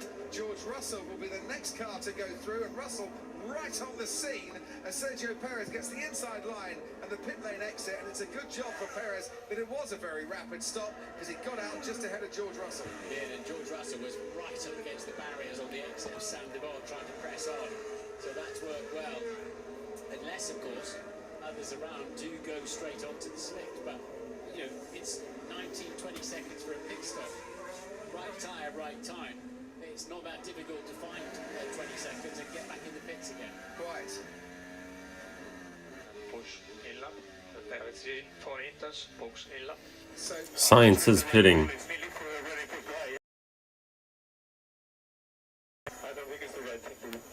So Carlos Sainz would rather stay out and go to the drive, but Ferrari think they need to cover off Perez. And stand to you. Yeah, just talking tyres there, Crofty. So Russell was asked the same question, and he said, look, it's going to be 10 to 12 laps before it's fully dry and we can go on to slicks. Stay out, stay out. Just about to say. Never mind. I can see the Ferrari pit crew going back in with the intermediate tyres. They've run back. There's sun They're not going on for a while. The sun is shining now. That's the at Mirabel and Portier. Oh, yellow flags. Norris is told to box. So Green flags. they put on Dang. McLaren, I can tell you it's intermediate tyres for Lando Norris, but of course Norris has to cover off the flying pace now of Lewis Hamilton, who's setting rather rapid sectors. George needs to box. Oh, Shumi, no. Otherwise, you know, and make the slicks work. Otherwise, you'll be nowhere. So you're committing to that, right? I'll hang on to these wets for a while yet, because those on Oh. are absolutely flying. That's Lewis. Lewis Hamilton right behind him. Hamilton Did they just collide? They just collided. absolutely flying here. Thought he might make a move down into Sandoval. Hamilton is damaged. Let's have a look at the right-hand side of Lewis Hamilton's.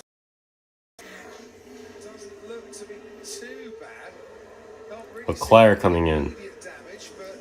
Come on, George. Pretty nasty for Lewis Hamilton as Charles Leclerc is told to box, and Max Verstappen is going to come in as well for Red Bull. Verstappen in. Race leader Leclerc pitting, his teammate Carlos Sainz staying out, intermediate tyres going on the Ferrari. Does Sainz have the strategy? He's got track position, that's the thing.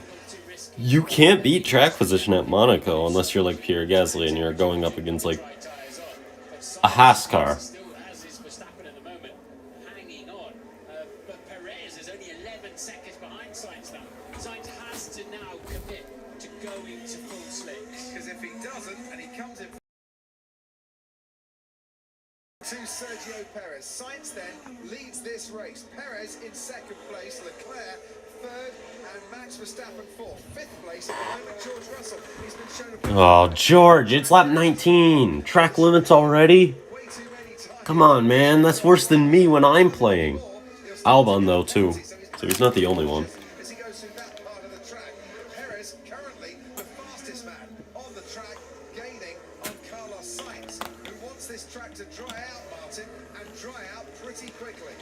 Well, he's committed to that route now, hasn't he? And it needs to work for him. And, but the rate at which Perez is... George, I think at this point he's committed. He needs to stay out on this strategy. So Perez effectively leads this race unless Sainz doesn't pit. So pretty much it's Sainz versus Perez for the win.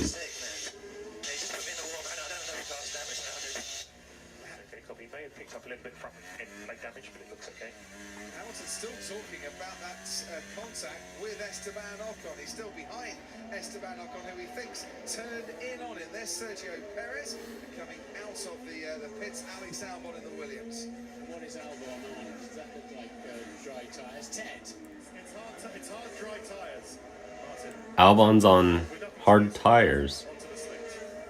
Yeah, the second driver in this race then to go on to the slick. 4.5. Hamilton and Ocon really going at it here. Going faster than Carlos Sainz. Here comes Lewis Hamilton and Esteban Ocon once again down towards Sandoval. Hamilton doesn't make the move down the inside on this occasion, and he's becoming something of a traffic jam. Oh,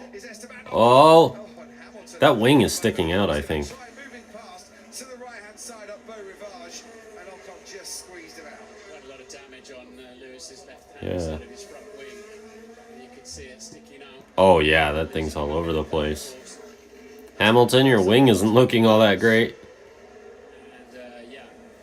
Moving to the hairpin. Almost. This is a nice little battle. Talking about the wall of the holding up what was amazing progress for Lewis Hamilton. Here we go. Oh, almost. Ocon's really going at it here. Might have a chance to go for it under braking here. Hamilton, normally one that you can rely on to brake as late as humanly possible. Still on this occasion. Yellow flags, sector 1. As we ride on board with the McLaren of Daniel Ricciardo, who's come in. Just sent the bot again. The swimming pool chicane. Ocon still ahead of Lewis Hamilton. Quite a few now going on to that hard Oh. tire as the track dries out, and Hamilton makes his way. He hopes. Here goes Lewis. Not quite. Tried it. Ocon stays ahead. And now Verstappen is catching Leclerc incredibly quickly on the last lap by 3.5 seconds. Wow. He feels Esteban Ocon is getting. Yeah, Ocon's driving a little bit dirty here, I'd say. As the track moves to the left and then the right, Hamilton on this occasion not trying the overtake at Beau Rivage, and into Massillon we go. Mercedes almost pushing that Alpine around the corner. Verstappen is flying after Charles Leclerc. Perez is flying up Around the outside at Mirabeau. Sainz, and Hamilton goes round Whoa, whoa, whoa, whoa, whoa, whoa. very wide indeed. Carlos Sainz is going to pit. Sainz. This is for dries. This has to be for dry tires. Dries on it, surely. That's the only way to go. Hard tires. It is. Schumacher's just turning. Oh, they're double stacking. That's Leclerc. They're double stacking down at Ferrari. Charles Leclerc, who was leading this Both Ferraris onto dry tires. For intermediate tyres and has had to make a second pit stop. Anthony, to you. Yeah, so the slicks are now coming into it, Crofty. I'm riding on board with Mick Schumacher. He was suffering in the first couple of laps, and now he's flying. He's catching the cars in front. He overtook Latifi the last lap, so now's the time. At the Williams. Let him go. Russell's in. Leclerc is not happy about that pit stop. Charles just got screwed. They were telling him to stay out, but he obviously was already in the pit lane. He's now lost the lead of the Grand Prix to his teammate.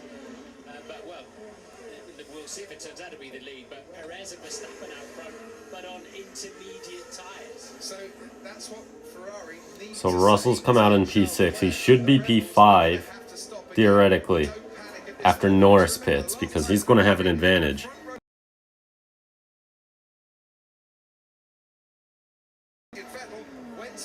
Charles. He's going to finish a race, but he's still going to be screwed out of a Monaco Grand Prix win. But Sainz is on track to win his very first. Oh, they're double stacking too. That's the best way to do it. It's the right time to get on those tyres. They've finally switched on for some of the midfield and back markers. Hang on a minute. Carlos Sainz is making his way around Anthony Noakes now. Charles Leclerc behind him. Sergio Perez is going to come out into this race behind a Perez is going to lead. Perez takes the lead. He's making his way at 60 kilometers an hour. I wanted to see what's happening at turn 1. That's interesting. Verstappen's ahead of Charles. Barely. So both Red Bulls overtaking the two Ferraris. Norris versus Russell.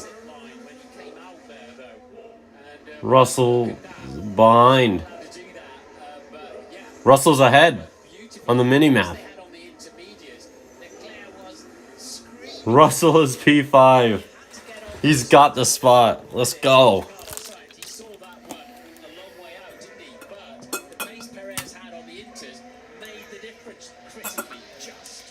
Let's try and refresh your memories here. Fernando Alonso still on the wets. Sebastian Vettel on the intermediates. Ocon and Stroll on the wet weather tyre. Gasly. Those are empty. To the slick tyres. Everybody else is on slick tyres now. And that sums this race up right now. We've got slicks, intermediates, and wets out on track. Oh, you gotta love a track. Oh, Whoop. Right in front of the leaders. Yeah, that's Perez and Sainz. Oh, are we going to get a pass? We're going to... Oh! Oh! Carlos just made one of the greatest saves.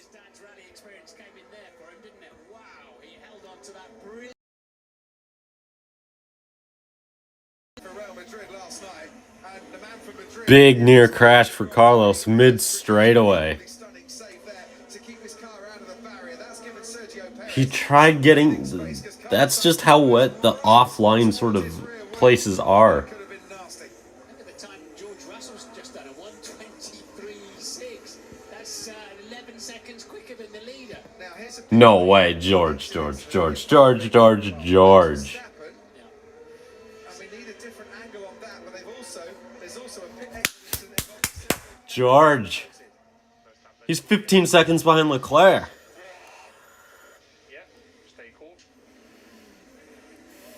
Why did Sainz just go, wah? Verstappen has caught these guys. Leclerc too. Come on, I hope these guys, like, kind of get aggressive.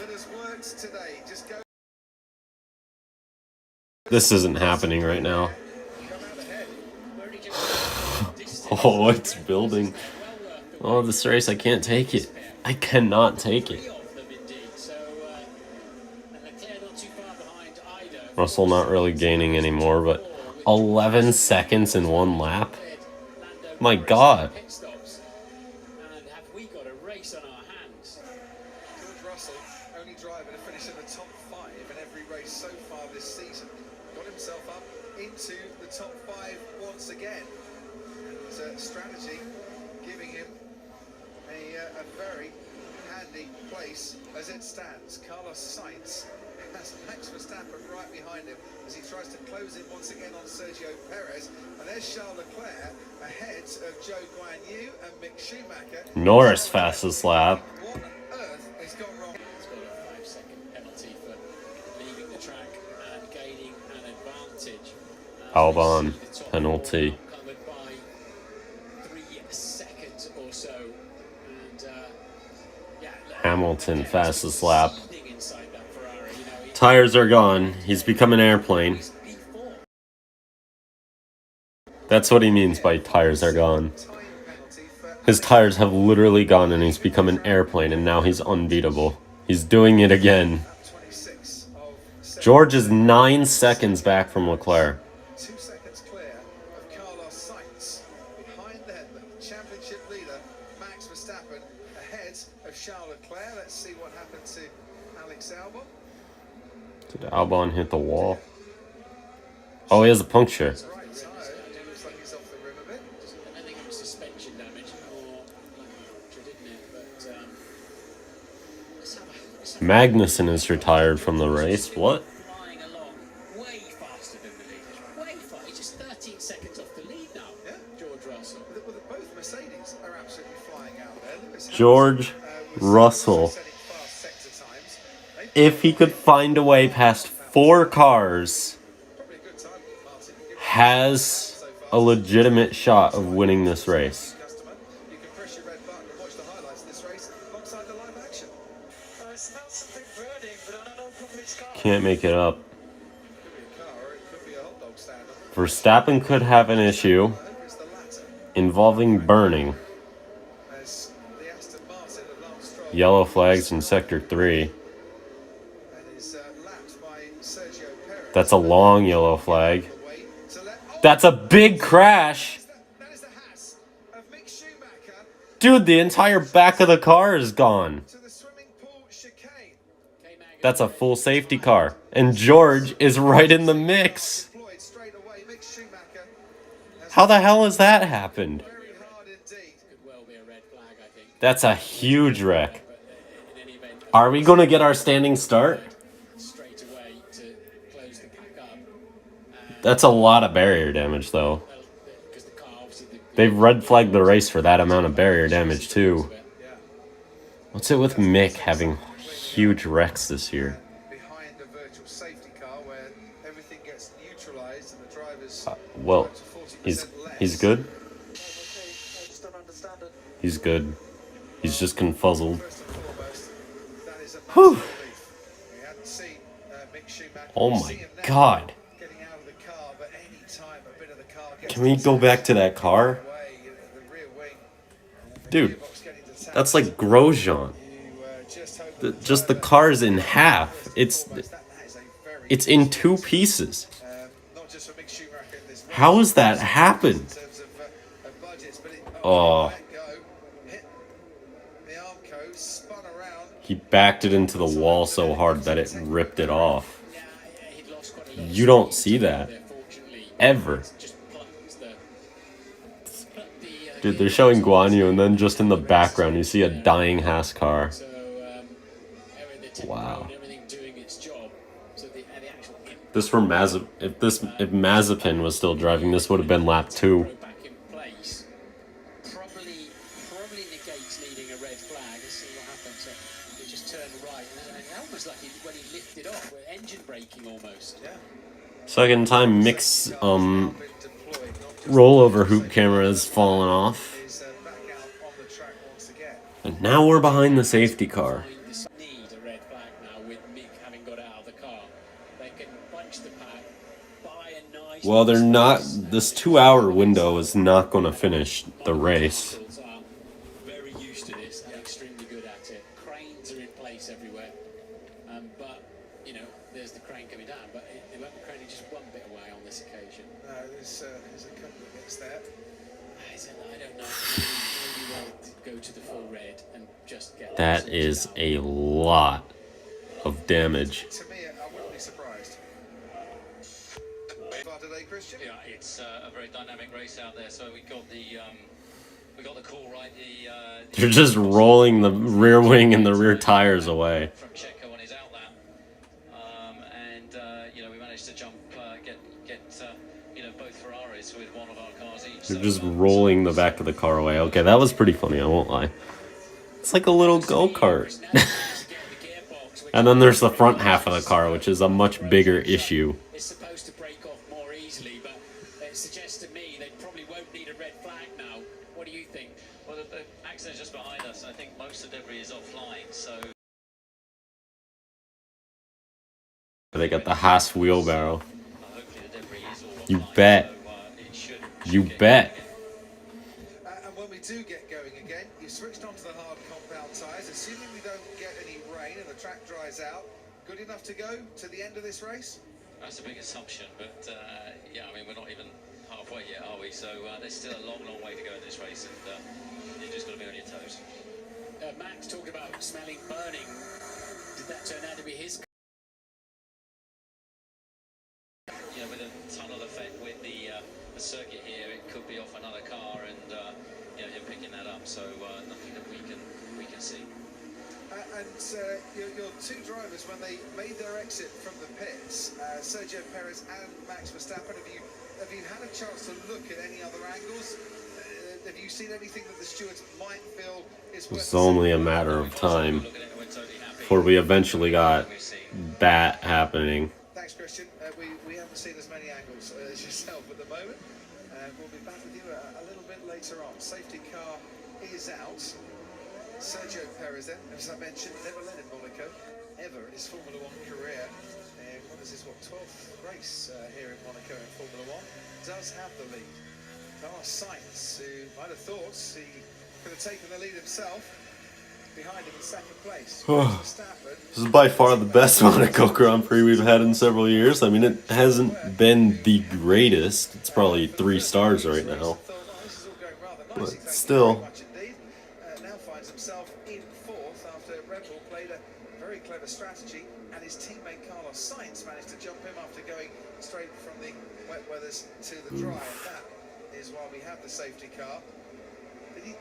Did he touch a little bit of a wet patch on the track on those slick tyres? The left rear, Martin, was Gonna have to fix that barrier though. The only reason I see them staying under safety car is to get maximum racing in, to get to the end of this thing before the 2 hours is up.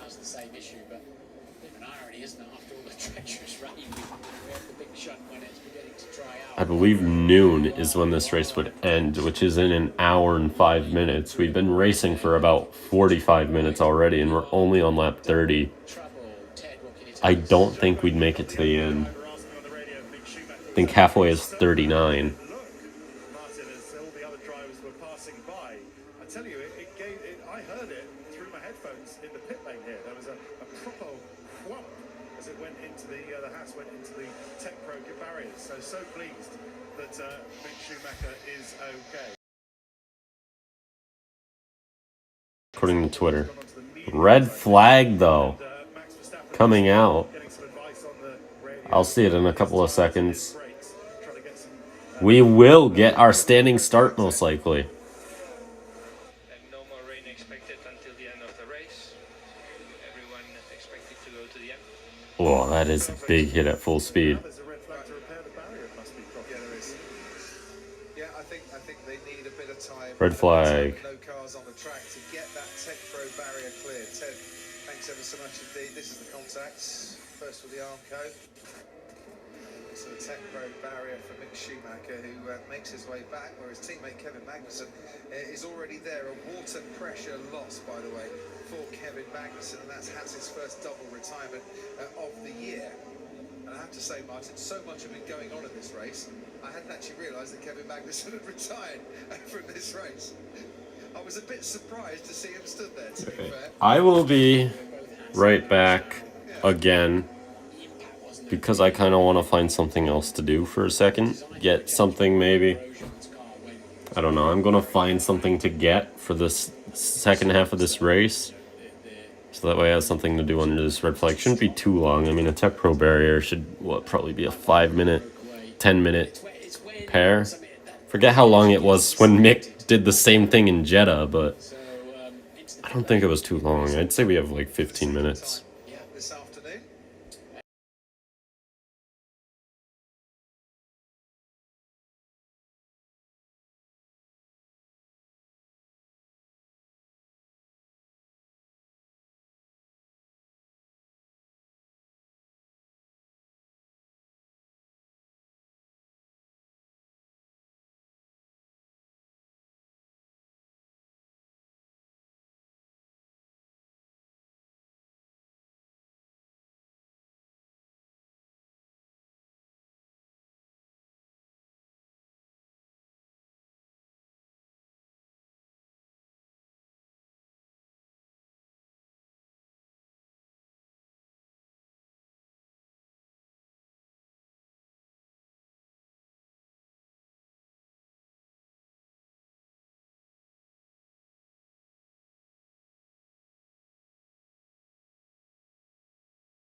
Alright.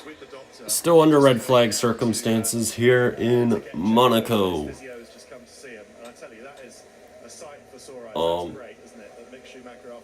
God damn it, I forgot what I was gonna do when I was... I'll be right back. Gonna get a drink.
Now it's just classic water.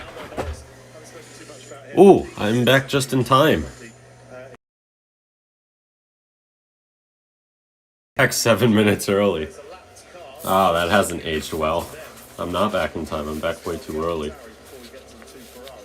see what happens there. But yeah, just the points situation. You've been through it. God damn it. No, don't want to take it.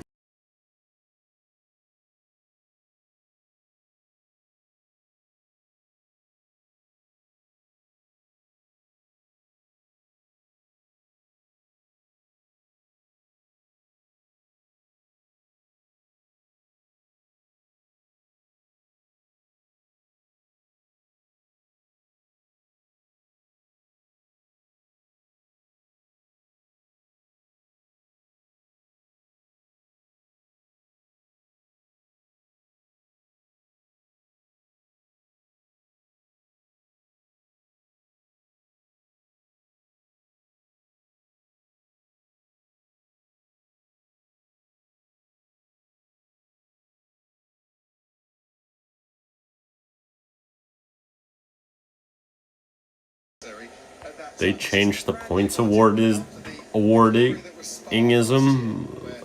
What? I can't speak anymore.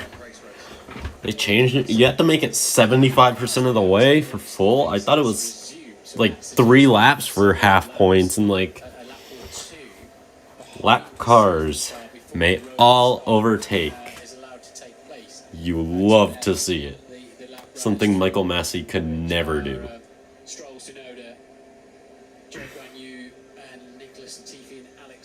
We've lost 2 runners in Mick Schumacher and Kevin Magnussen, so presumably then we will follow the safety car and wait He really... for runners to go through before we get underway. If we get to 5%, or between 50% and 75%. Every time I see that message, there's even 5 lap cars who have to overtake the safety car today. Brings back PTSD from Abu Dhabi. And the only 5 cars that could overtake. It's pretty clear we're not going to finish today's race. Or at least the full distance. What's the point of a rolling start? No! Conditions are literally dry tires. We should be doing a standing start. Come on. George is right there with the fastest lap of the Grand Prix, closing in on the leaders. There is no humanly possible way that he wins, but I'm getting my hopes up. Will DRS be available after 2 laps? We thought we might be able to see the start of 5:45 UK time. So I think we're Are you worried that the start of the Indy 500 might have to wait for the end of the No, it's clearly not. No. I'm not worried about the notebook. The notebook's disappearing off to online, and it's going to be after the Indy 500. I'm just worried that we're going I just to heard crash from the into, Brickyard. Apparently, yeah. sorry, the Indy 500 drivers do want to watch the notebook, and they're quite happy to. And they delay their start just to see you rambling around the paddock. So my question has been answered. Let's delay the start of Indy. Timeout before the start of the Indy 500. So don't worry, everybody. We'll go straight from Simon, Nico, Paul, and Anthony, and yourself, Martin, discussing the end of this straight into the Indy 500. Is it raining in Indy? Sky Sports Action will be showing the Indy 500. Just to let you know, we'll stay here in Monaco for all the reaction to the Monaco Grand Prix. But if you do want to see the start, Sky Sports Action will be the place to watch that. Assuming, of course, you're in the UK and Ireland. If you're 2 minutes till we roll off for a rolling start. I don't think the race directors understand what a standing start is, and that in dry conditions it is 100% safe to use it.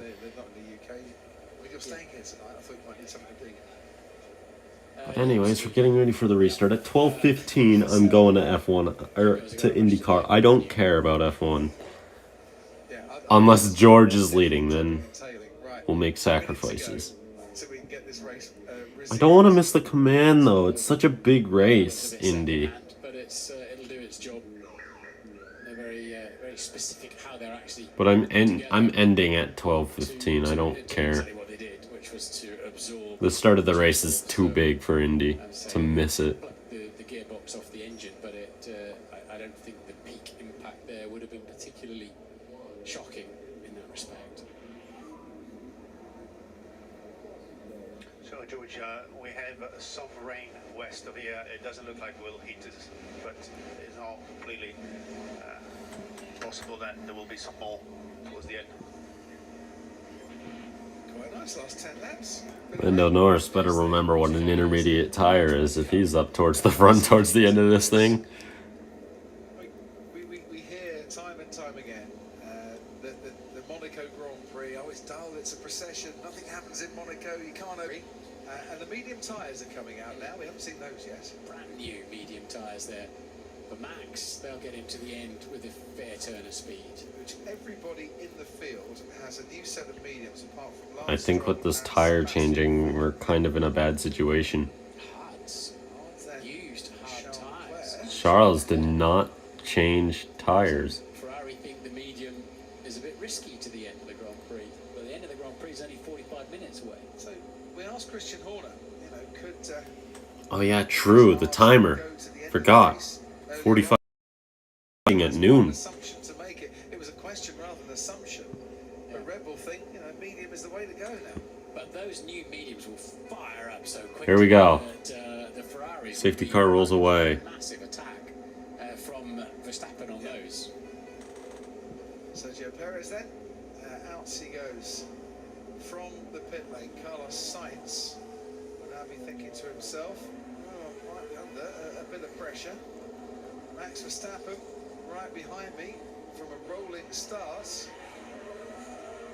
Could be pushing me hard. Yeah, so it's Perez and Verstappen on the mediums.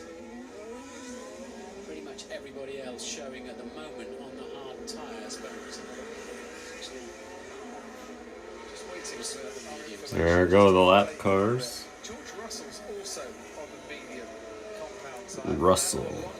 Okay. Alonso's on mediums. Hamilton. All on mediums. Okay.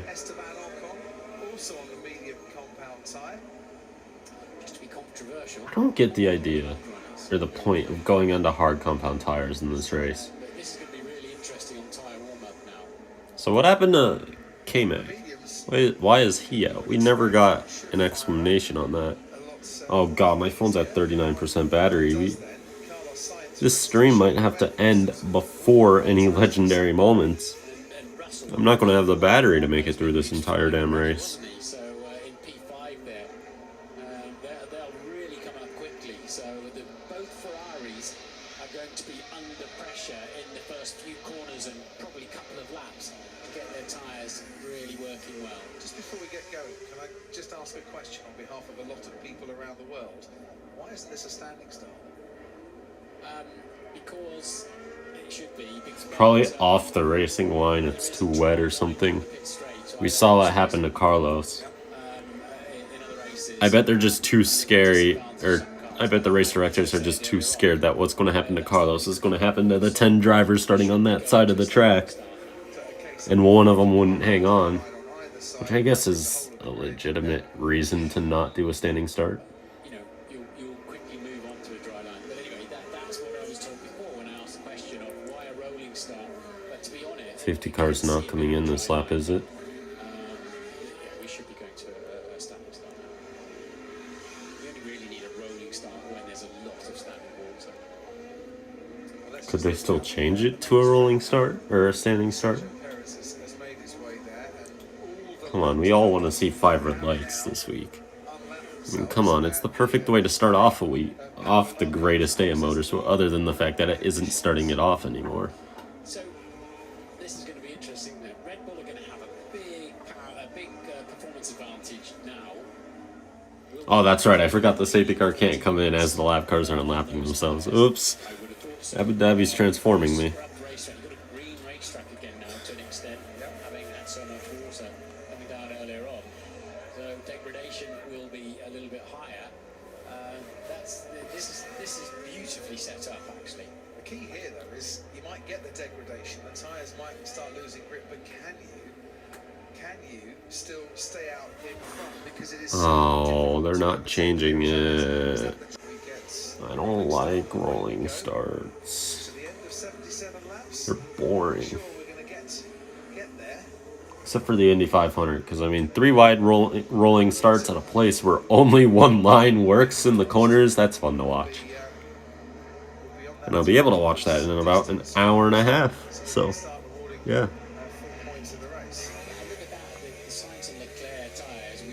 They weren't new, but they've actually done 10 laps as well. So they've had a heat cycle. Sergio Perez on the radio asking why the safety car's going so slow. I think he'd like to get a bit of a move on. Here we go. Coming to the race restart for this final 40 minutes of racing in Monaco. He now comes into the pits. Sergio Perez, who's never led a Monaco Grand Prix before, will have a safety car restart, a rolling safety car restart to navigate. He can continue to lead this Monaco Grand Prix. And we're green. He's away. And behind him, Carlos Sainz in the Ferrari. Behind Sainz, Max Verstappen for Red Bull. Then Charles Leclerc, who's already a little bit behind Max Verstappen on those hard compound tyres. Lost ground just down that main straight. George Russell comes next behind Russell. Come on, Russell. Pass Leclerc. Come on, Russell. Finish ahead of the Ferrari.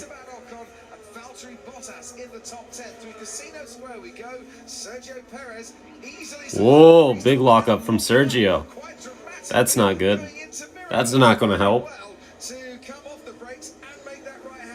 Luckily, it's relatively low grip, relatively low speed there, so he'll have a vibration for the rest of the Grand Prix now. Will Sergio Perez with that lockup? But if Verstappen wants to make best use of a brand new set of intermediate tyres up against Carlos Sainz, he's got a couple of laps to get the job done. He certainly has. As through the tunnel, now we blast, watching the McLaren of Lando Norris. Behind him, Fernando Alonso, wily old campaigner, former Grand Prix winner here in Monaco, of course. And behind him, Lewis Hamilton waiting to get involved on any particular scrap. Esteban Ocon just dropped off that particular part of the track and of the battle. And outside of the top 10, Sebastian Vettel closing behind Valtteri Bottas. Then comes Gasly. George does not have the pace. Latifi and Albon, 18 cars running here in Monte Carlo. Sergio Perez. He doesn't have the pace of that madness he had earlier, right before the safety car. If that safety car did not come out, this could have been a whole different race for George. Down towards Sandoval as we ride with Lewis Hamilton now. He watches Fernando Alonso ahead of him. And now, how is this battle going to transpire? 9 world championships between them. In terms of wins here, 5 previous Monaco Grand Prix wins between them. We've seen on tight, twisty circuits how Fernando. This is what this race has been doing to me. I'm yawning now. I'm tired, and it's been quite eventful, to say the least. They'll switch the DRS on for the first time during the Grand Prix. The drag reduction system down the pit straight. Not that it's especially effective here. It is only an advantage of 11 kilometers an hour, I think, something like that. The DRS down here, not much at all. Into the Nouvelle chicane, Russell leads Norris, Alonso leads Hamilton. Time to see what DRS could do in Monaco, if anything, with the new car. I think it might have a bigger effect, but we'll see. He's been let, because he came through, of course, as a lapped runner with much warmer tyres. He could light it up earlier. And that is now Perez is down into the 1 minute 20s. He's also running in clean air and a long way behind everyone else. Okay, 29 laps expected, Max, from here. 29 laps. So we'd get full points, but we wouldn't get the 77 laps. Hence, Red Bull think we're not going to go to 77 laps. The medium tyres should do us quite nicely to the end. Yeah, but they haven't had any advantage out of the new mediums, have they, really?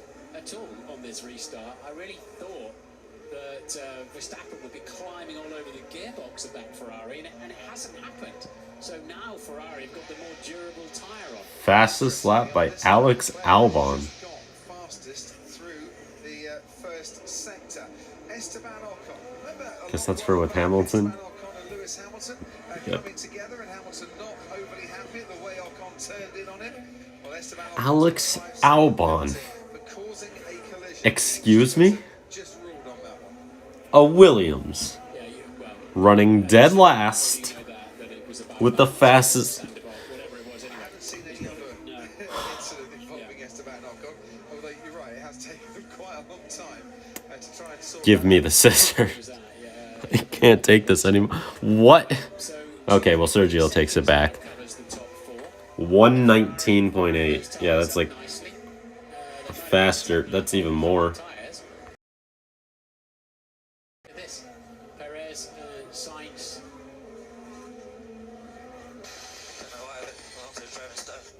Copy. He's just been told to manage his pace as much as possible, just to keep you behind. Yeah, so know that it's difficult to overtake. Know that you can just not take too much life out of those tires. Russell not losing time from Leclerc. You and know that eventually we expect you still to be in 7th place. That's the message Alpine will have sent out to Fernando Alonso. Yeah, so just keep Lewis behind you, and that looks like they're settling on P7, doesn't it? Plus anything that's gifted to them ahead. And the top 4 then, all in the same short straight from the chicane to back. Hey, a timer now. 34 minutes. 35. 34 and 56 seconds. Track really at the moment is Charles Leclerc. Charles Leclerc behind Max Verstappen. You can see them as they come out of Raskas. There was one Singapore race I watched with the timer, but that was it. Since Spa doesn't count, obviously. For Charles Leclerc, as you say, not worth a huge advantage. In these dry conditions, we've not seen DRS just as yet. It's Red Bull, Ferrari, make their way up over Irish. And Mr. Sunday, George Russell, hanging on very nicely as well. He changed his name. Now he's Mr. Sunday. He lost his qualifying. He lost his knack for qualifying, so now he's Mr. Sunday instead. The Mercedes pace is very good. You look at Russell able to do the 19s, low 19s, and it's just dropping away slightly from Charles Leclerc. Here comes Sainz. That probably explains Hamilton's frustration, going 3 seconds a lap slower behind Fernando Alonso. By the way, Crofty, that's got to be a trivia question, F1 trivia question, about when, as a driver, changed his helmet design mid-race. The answer is Lewis Hamilton, 2022 Monaco. He's gone back Wait. to the old yellow after starting the race with the new Hamilton changed his helmet mid-race. Good spot, Crofty. Sorry, Ted. Good spot. Wow. I had spotted it, I just didn't mention it. To be honest. I like helmet design, Chad. So Sainz looks like the feistiest, fastest driver on the track now in P2. No DRS. Still.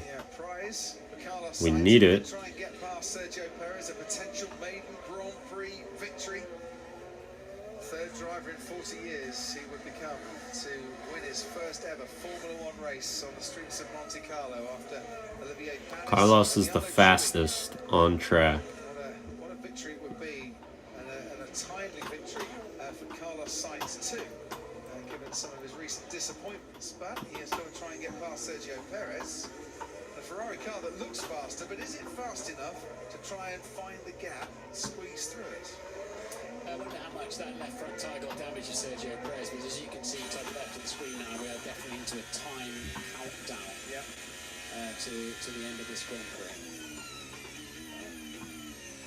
Often the same, Marty. These sort of lock-ups tend to attract themselves and get bigger as the tyre revolves around. Yeah, if you lock up again, it'll almost certainly stop in exactly the same place, and you double trouble. But at the moment, Sergio looks like he's driving within himself. So it's something you are able to do in Monaco. Such the difficulties in trying to get past, but if he's going a little bit slowly and Carlos Sainz is on the charge, and that should give us something like this towards the end of the race. Fernando Alonso ahead of Lewis Hamilton, and Alonso very much managing his pace. Hamilton trying to Alonso versus Hamilton. Where have we seen this before? Down this straight, because Alonso has just got the pace in a straight line to stay ahead, maybe using some of that Ers package. Yeah, and they're now over a pit stop behind the leader. That's how much time it's costing him. Let's just teammate George Russell is just losing touch a little bit with Charles Leclerc. Will be happy, I'm sure, with the top 5 finish. Hamilton continues to get a little bit frustrated as here comes the race leader, Sergio Perez, into that chicane. DRS enabled, finally. DRS. Here we go. Maybe we'll get a shot. Just the way the light was playing tricks on that Ferrari rear wing. Big clunk of the curb there by Sergio Perez. He fell out of the 1 second range right as it was enabled, of course. Of course. Carlos isn't going to have it.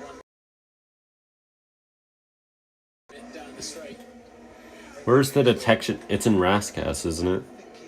So he didn't get it. Sergio Perez can now go through, keep himself further ahead and over a second ahead where he needs to. Stunningly close, wasn't it? I mean, These cars are taller than the barrier. And it's like not even close. this is what Ferrari are waiting for. They're waiting for those medium compound tyres that haven't given them any advantage at the moment to start falling away. Half an hour is a long time to be punishing those tyres around here. Just ask Fernando Alonso and Lewis Hamilton. Not getting any punishments at the moment. Whereas Fernando Alonso just driving well within himself and the limitations. I hope that Perez starts to lose a bunch of pace, backs up all the leaders into George. George makes a massive dive bomb and passes all of them. We'll see. Saying, look, we're not going to catch Norris for 6, so let's just his temper in all about. The trouble is, if Alonso does that for the next half an hour or so, then he's not only going to back himself and Hamilton into Esteban Ocon, but he's going to enable Bottas and Vettel and Gasly to close up on Ocon. And then Here's what I'm going to do. Flip camera. he's going to take himself out of the points. Put it in like so. To get a bit of a move on. Now, Hamilton is so close. We're going to take this little charger. Will get DRS, and I wonder, is there now a possibility for Hamilton to have a look on the inside into Sandoval? He's already tried this with Esteban Ocon. Boom. It didn't work out well for him, but his front wing's working okay now because they managed to repair it. This is what I'm having to do now. Yeah, he was nowhere near gaining enough, was he, down there? So, and also, Fernando's obviously thinking, oh, Alpine, we need to get.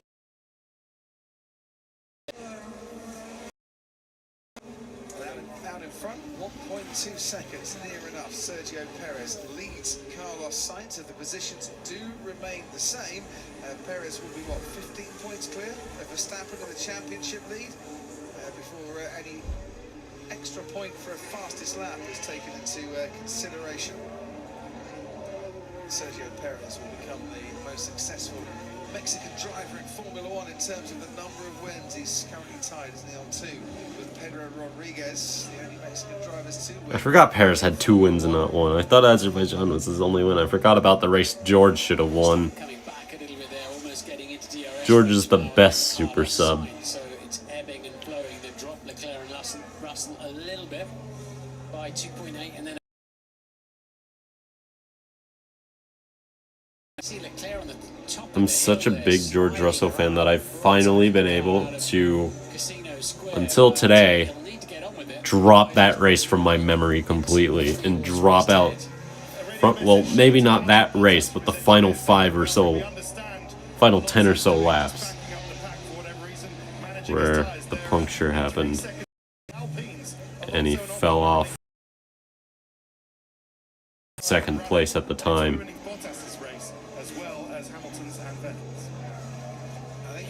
I think Esteban Ocon is already out of the points in terms of he's less than 5 seconds ahead of Pierre Gasly, so it's not really helping his race either. So I would expect to see Fernando Alonso speed up a little bit between now and the end of the race to try and drag Esteban Ocon with him. Yeah, he was 3.6 seconds off the leader last time around, Fernando Alonso P7. I mean, the leaders will be catching the pack as well before the end of the Grand Prix with that kind of pace going on. Ooh, lap traffic.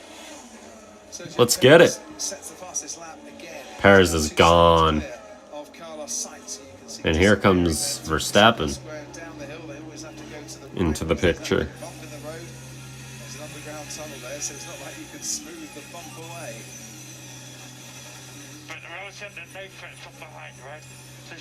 26 minutes left to go here in Monaco. Yo, there's a hotel out of Portier. There's land out there? I thought that was the ocean. Was that a hotel or a cruise ship? I swear to God that was a hotel. Could have been a cruise ship though. Or I'm just drunk on water and hallucinating. There's a possibility that any of those are true. I could just be drunk on water. Oh, I missed it. Did the camera show it right there?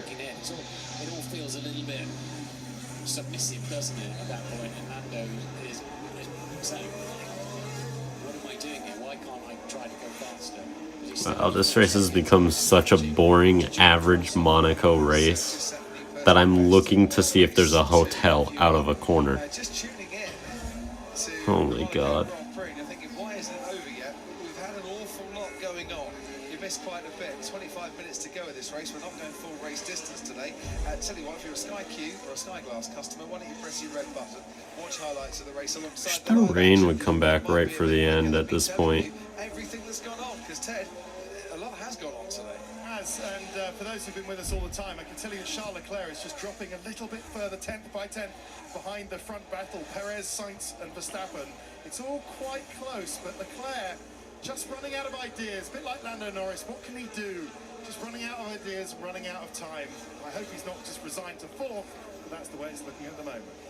And he will be gutted, and he wants to win his home Grand Prix, and if he's not even on the podium, that will be salt in the wounds for him.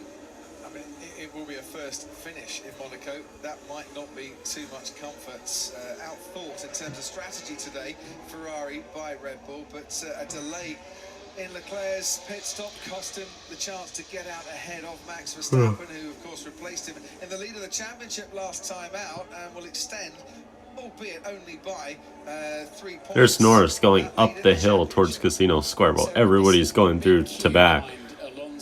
Yeah. They should be able to lap the field at Alonso's pace. Please let them lap the field at Alonso's pace. This will be a fun finish.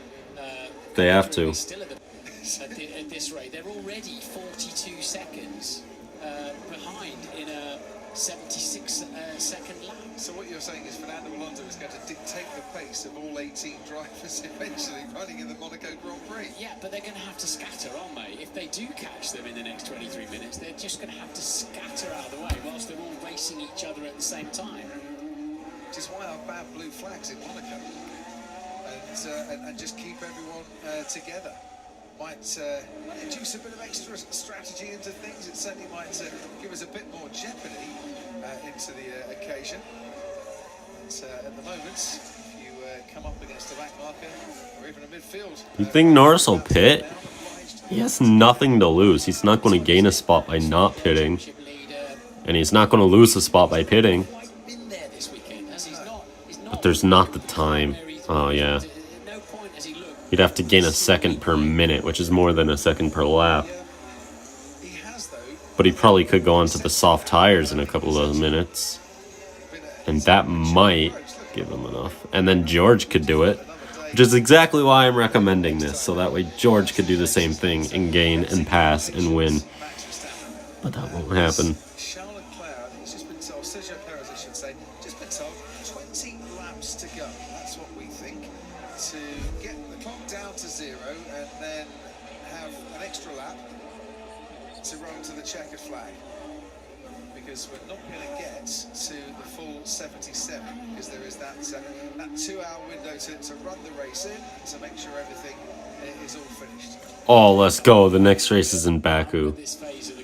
Oh, this next race is going to be insane, too.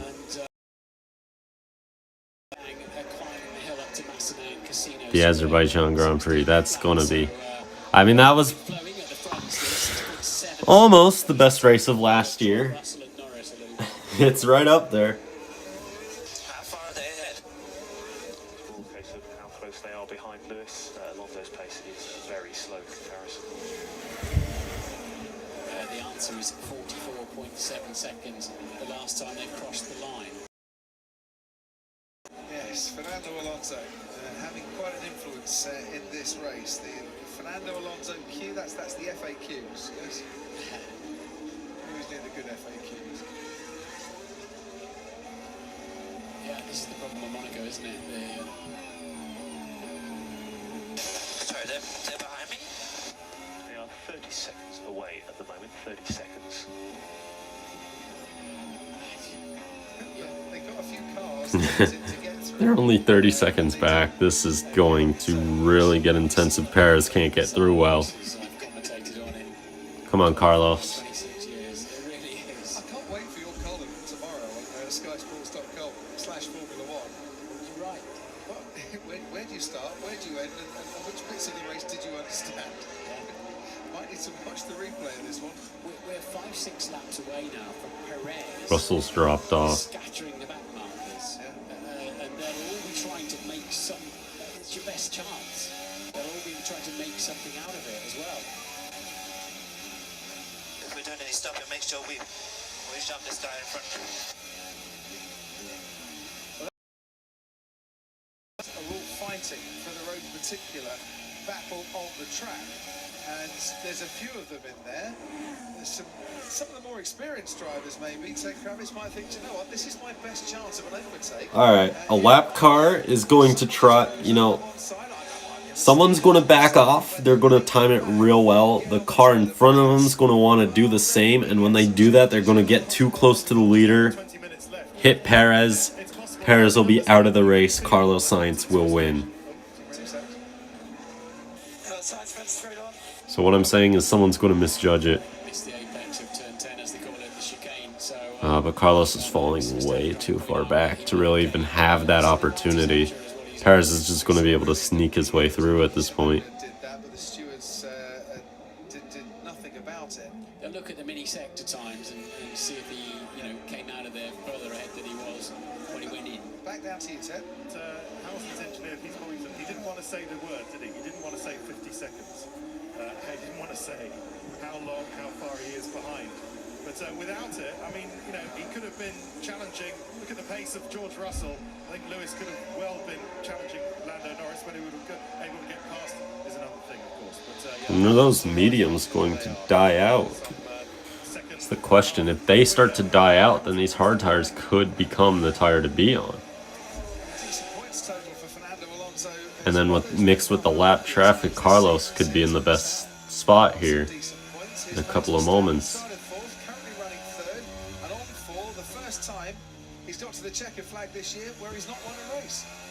And Sainz much slower on the previous lap too. I think he sort of over-demonstrated there that he absolutely did not gain an advantage. So I don't think Stewards would be too upset about that or looking much further into that with Sainz slipping across the chicane there. Just as a little thought here, Sergio Perez is starting to catch Alex Albon. It's only a couple of corners. I don't think I've ever seen this much position changes in Monaco. So he doesn't. It's crazy. On all the back markers, because there is the potential for the race leader to get caught up in something. And do they want to minimise the risk on a track like No. that? They can possibly do that? No, I think he wants to. If he's got a buffer, he could start having a couple of back markers between him and. Now the boringness of Monaco is starting to settle in. And I just want these 17 minutes to pass. Only halfway through this run from when the timer came on screen. Before they catch the main pack. That's when it gets to Guan Yu Zhou, between Alonso in 7th and Guan Yu Zhou in 16th. They were separated in terms of metres on the track from the distance between Raskas and Tabak as they went through there. And Alonso's just started to get into the 117s with a personal best, so he was looking after his own tyres, and he's dropped Lewis. That's Esteban Ocon. Now Alonso's going.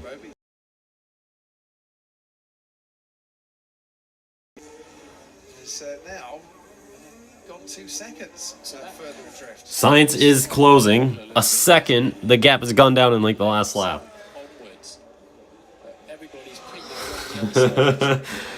Here we go. Lap traffic not far up the road. Sainz closing in. You say that at this stage at a Monaco Grand Prix. It's not over, ladies and gentlemen. 2-mile circuits. Just happened to Joe Guan Yu behind Yuki Tsunoda. Oh, what are you doing, Guan Yu?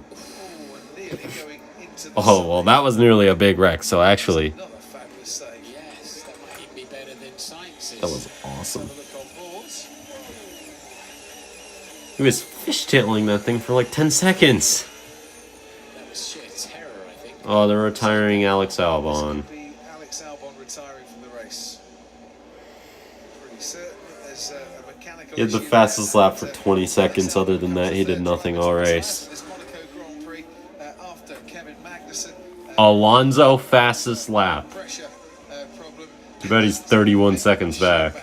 Alonso does fastest lap of the race of 15.8. So he really has been looking after his Science tyres. is closing in. That sort of changed the face of it a little bit there in the middle, then, hasn't it? In terms of that, as I say, that he was the cork in the bottle. They're all sort of up and running now as Norris pits because he's got easily more than a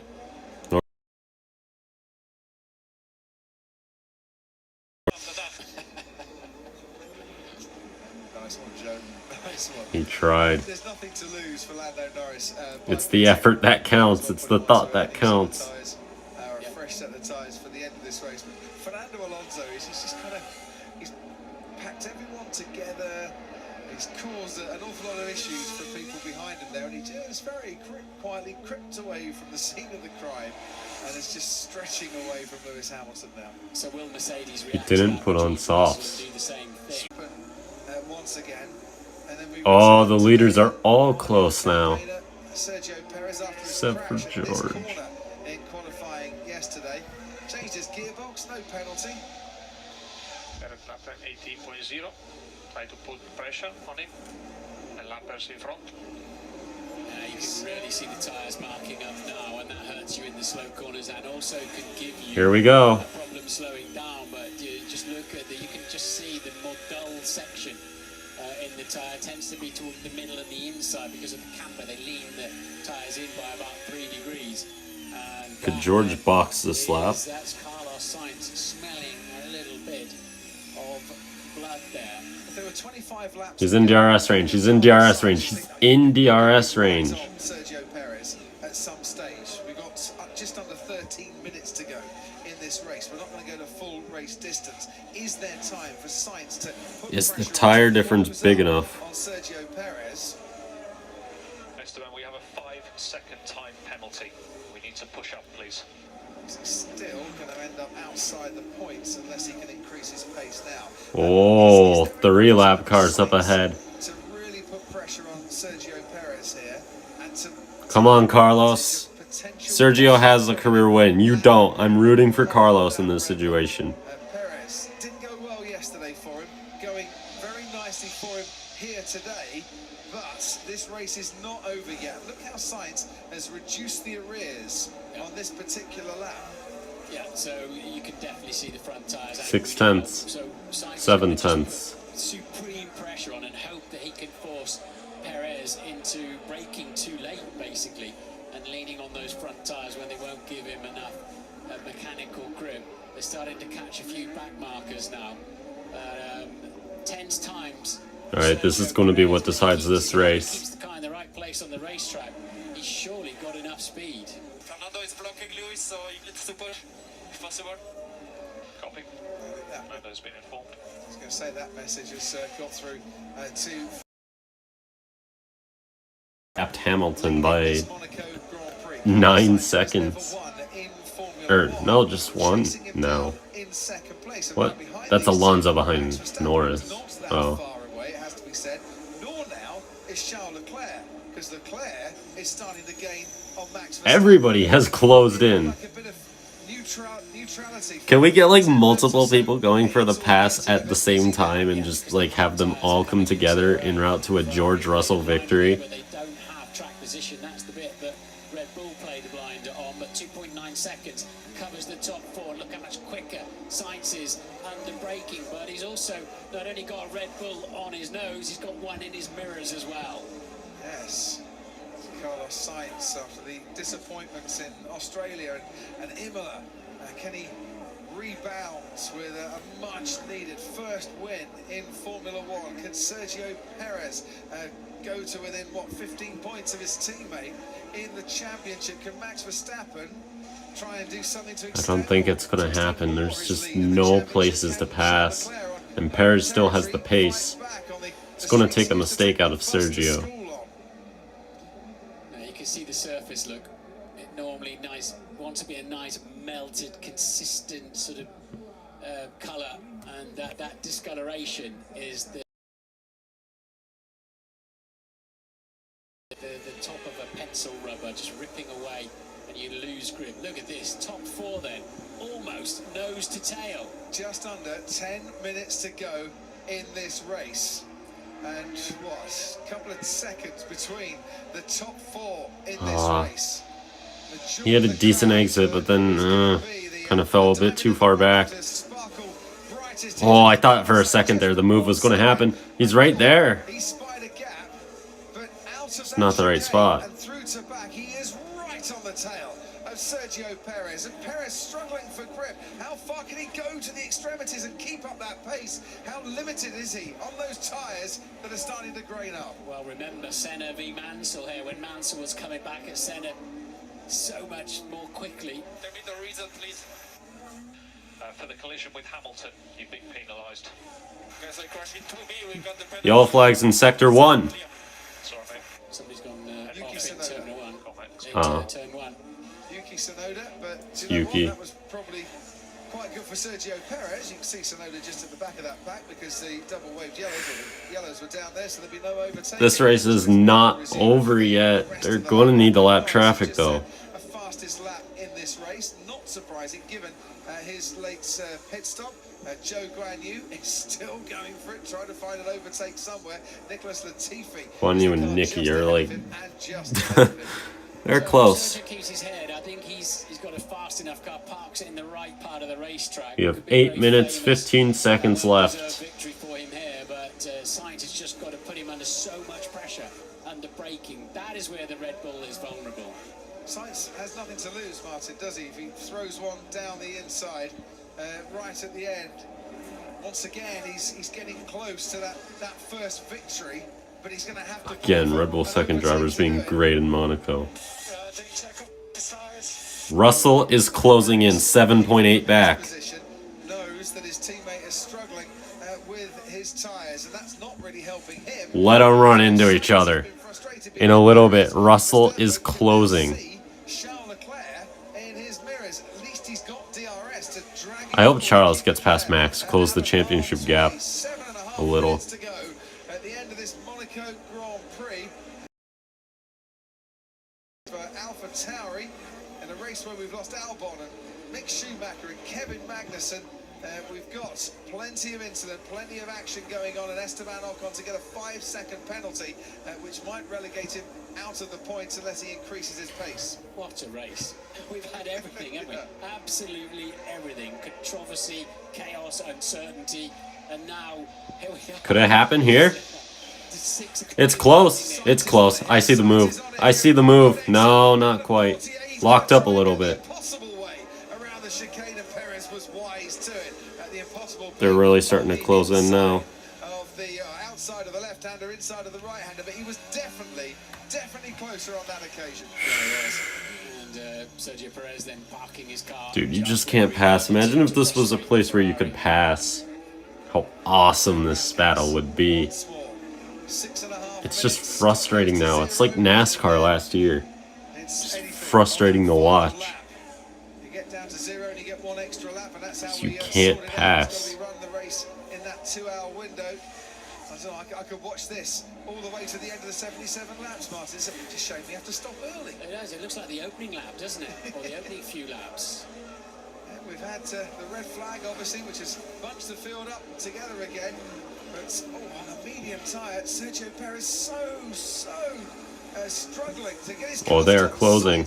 Almost goes into the back of Perez, into the Lowe's hairpin there. I thought Sainz thinking about going up the inside and bumping across the curb. It's a high-risk strategy, though. Very high risk there. Oh, it's really starting to pick up now. 5 minutes to go. I could see a final lap lunge happening here from Carlos if he's close through there. through the tunnel and into the Novell chicane. I could really see a very optimistic lunge. Even if you do chip off some of that front wing.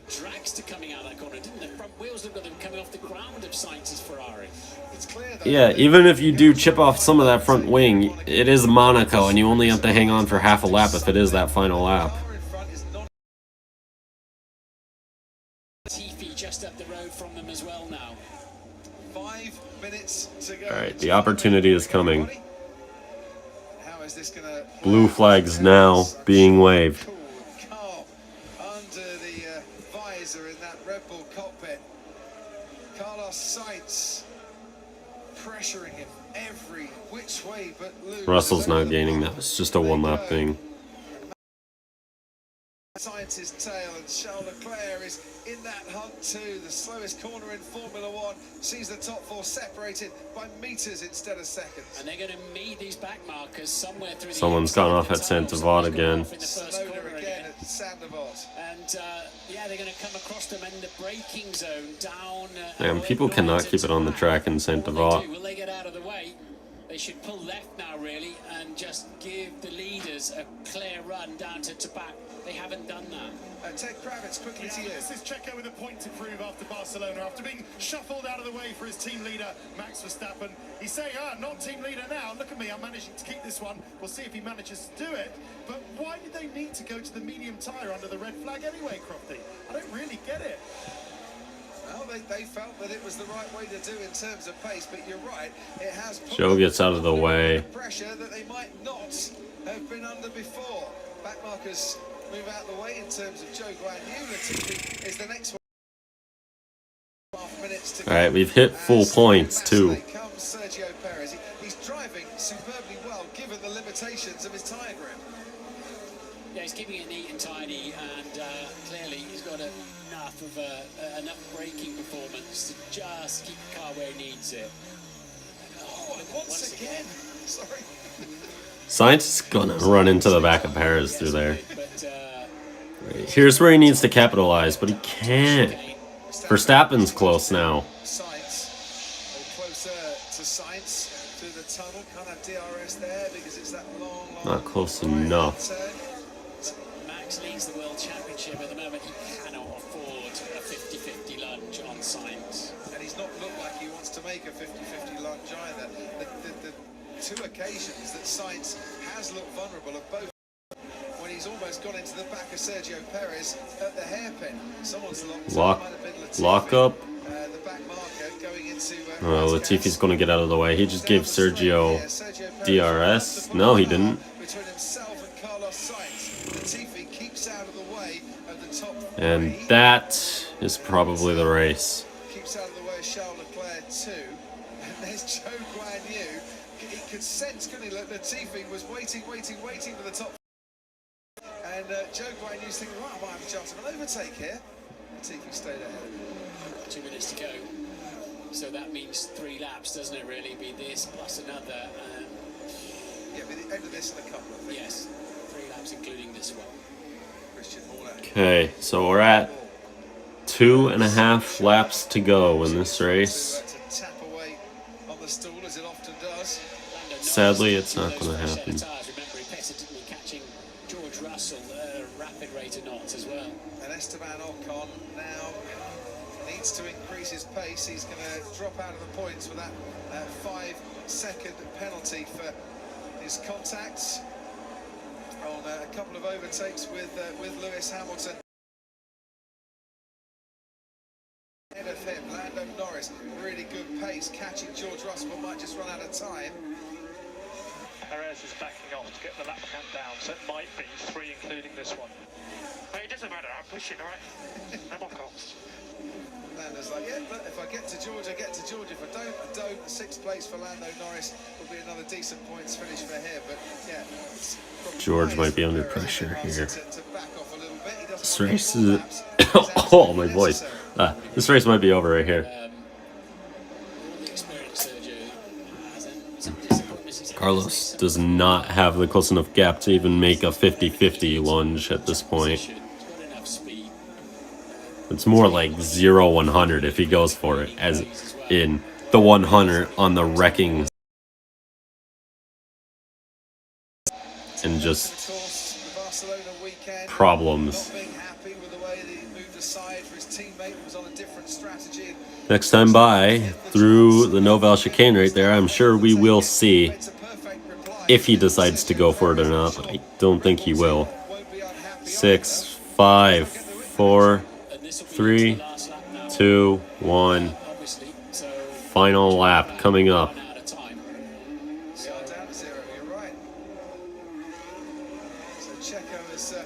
Has got that lap count down somewhat. We start one more lap. So we'll check it, but yeah, we've run out of time, and then we've got the extra lap on the end of it. As mentioned, this is it then. And well, Red Bull got their strategy right today. The overcut works. Ferrari blinked first. Wow. Sainz has dropped off. There is not going to be any sort of dive bombs unless it's from Max. His medium tires came alive again.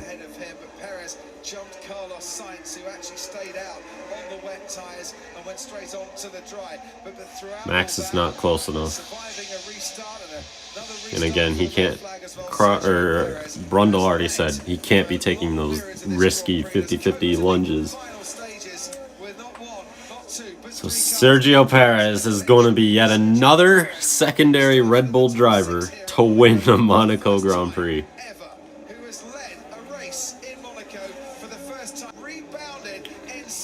And Perez wins.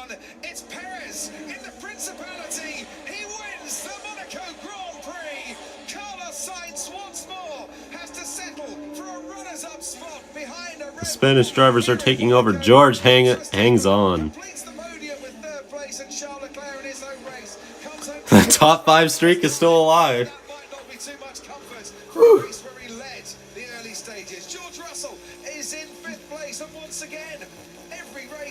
Okay, well that's that.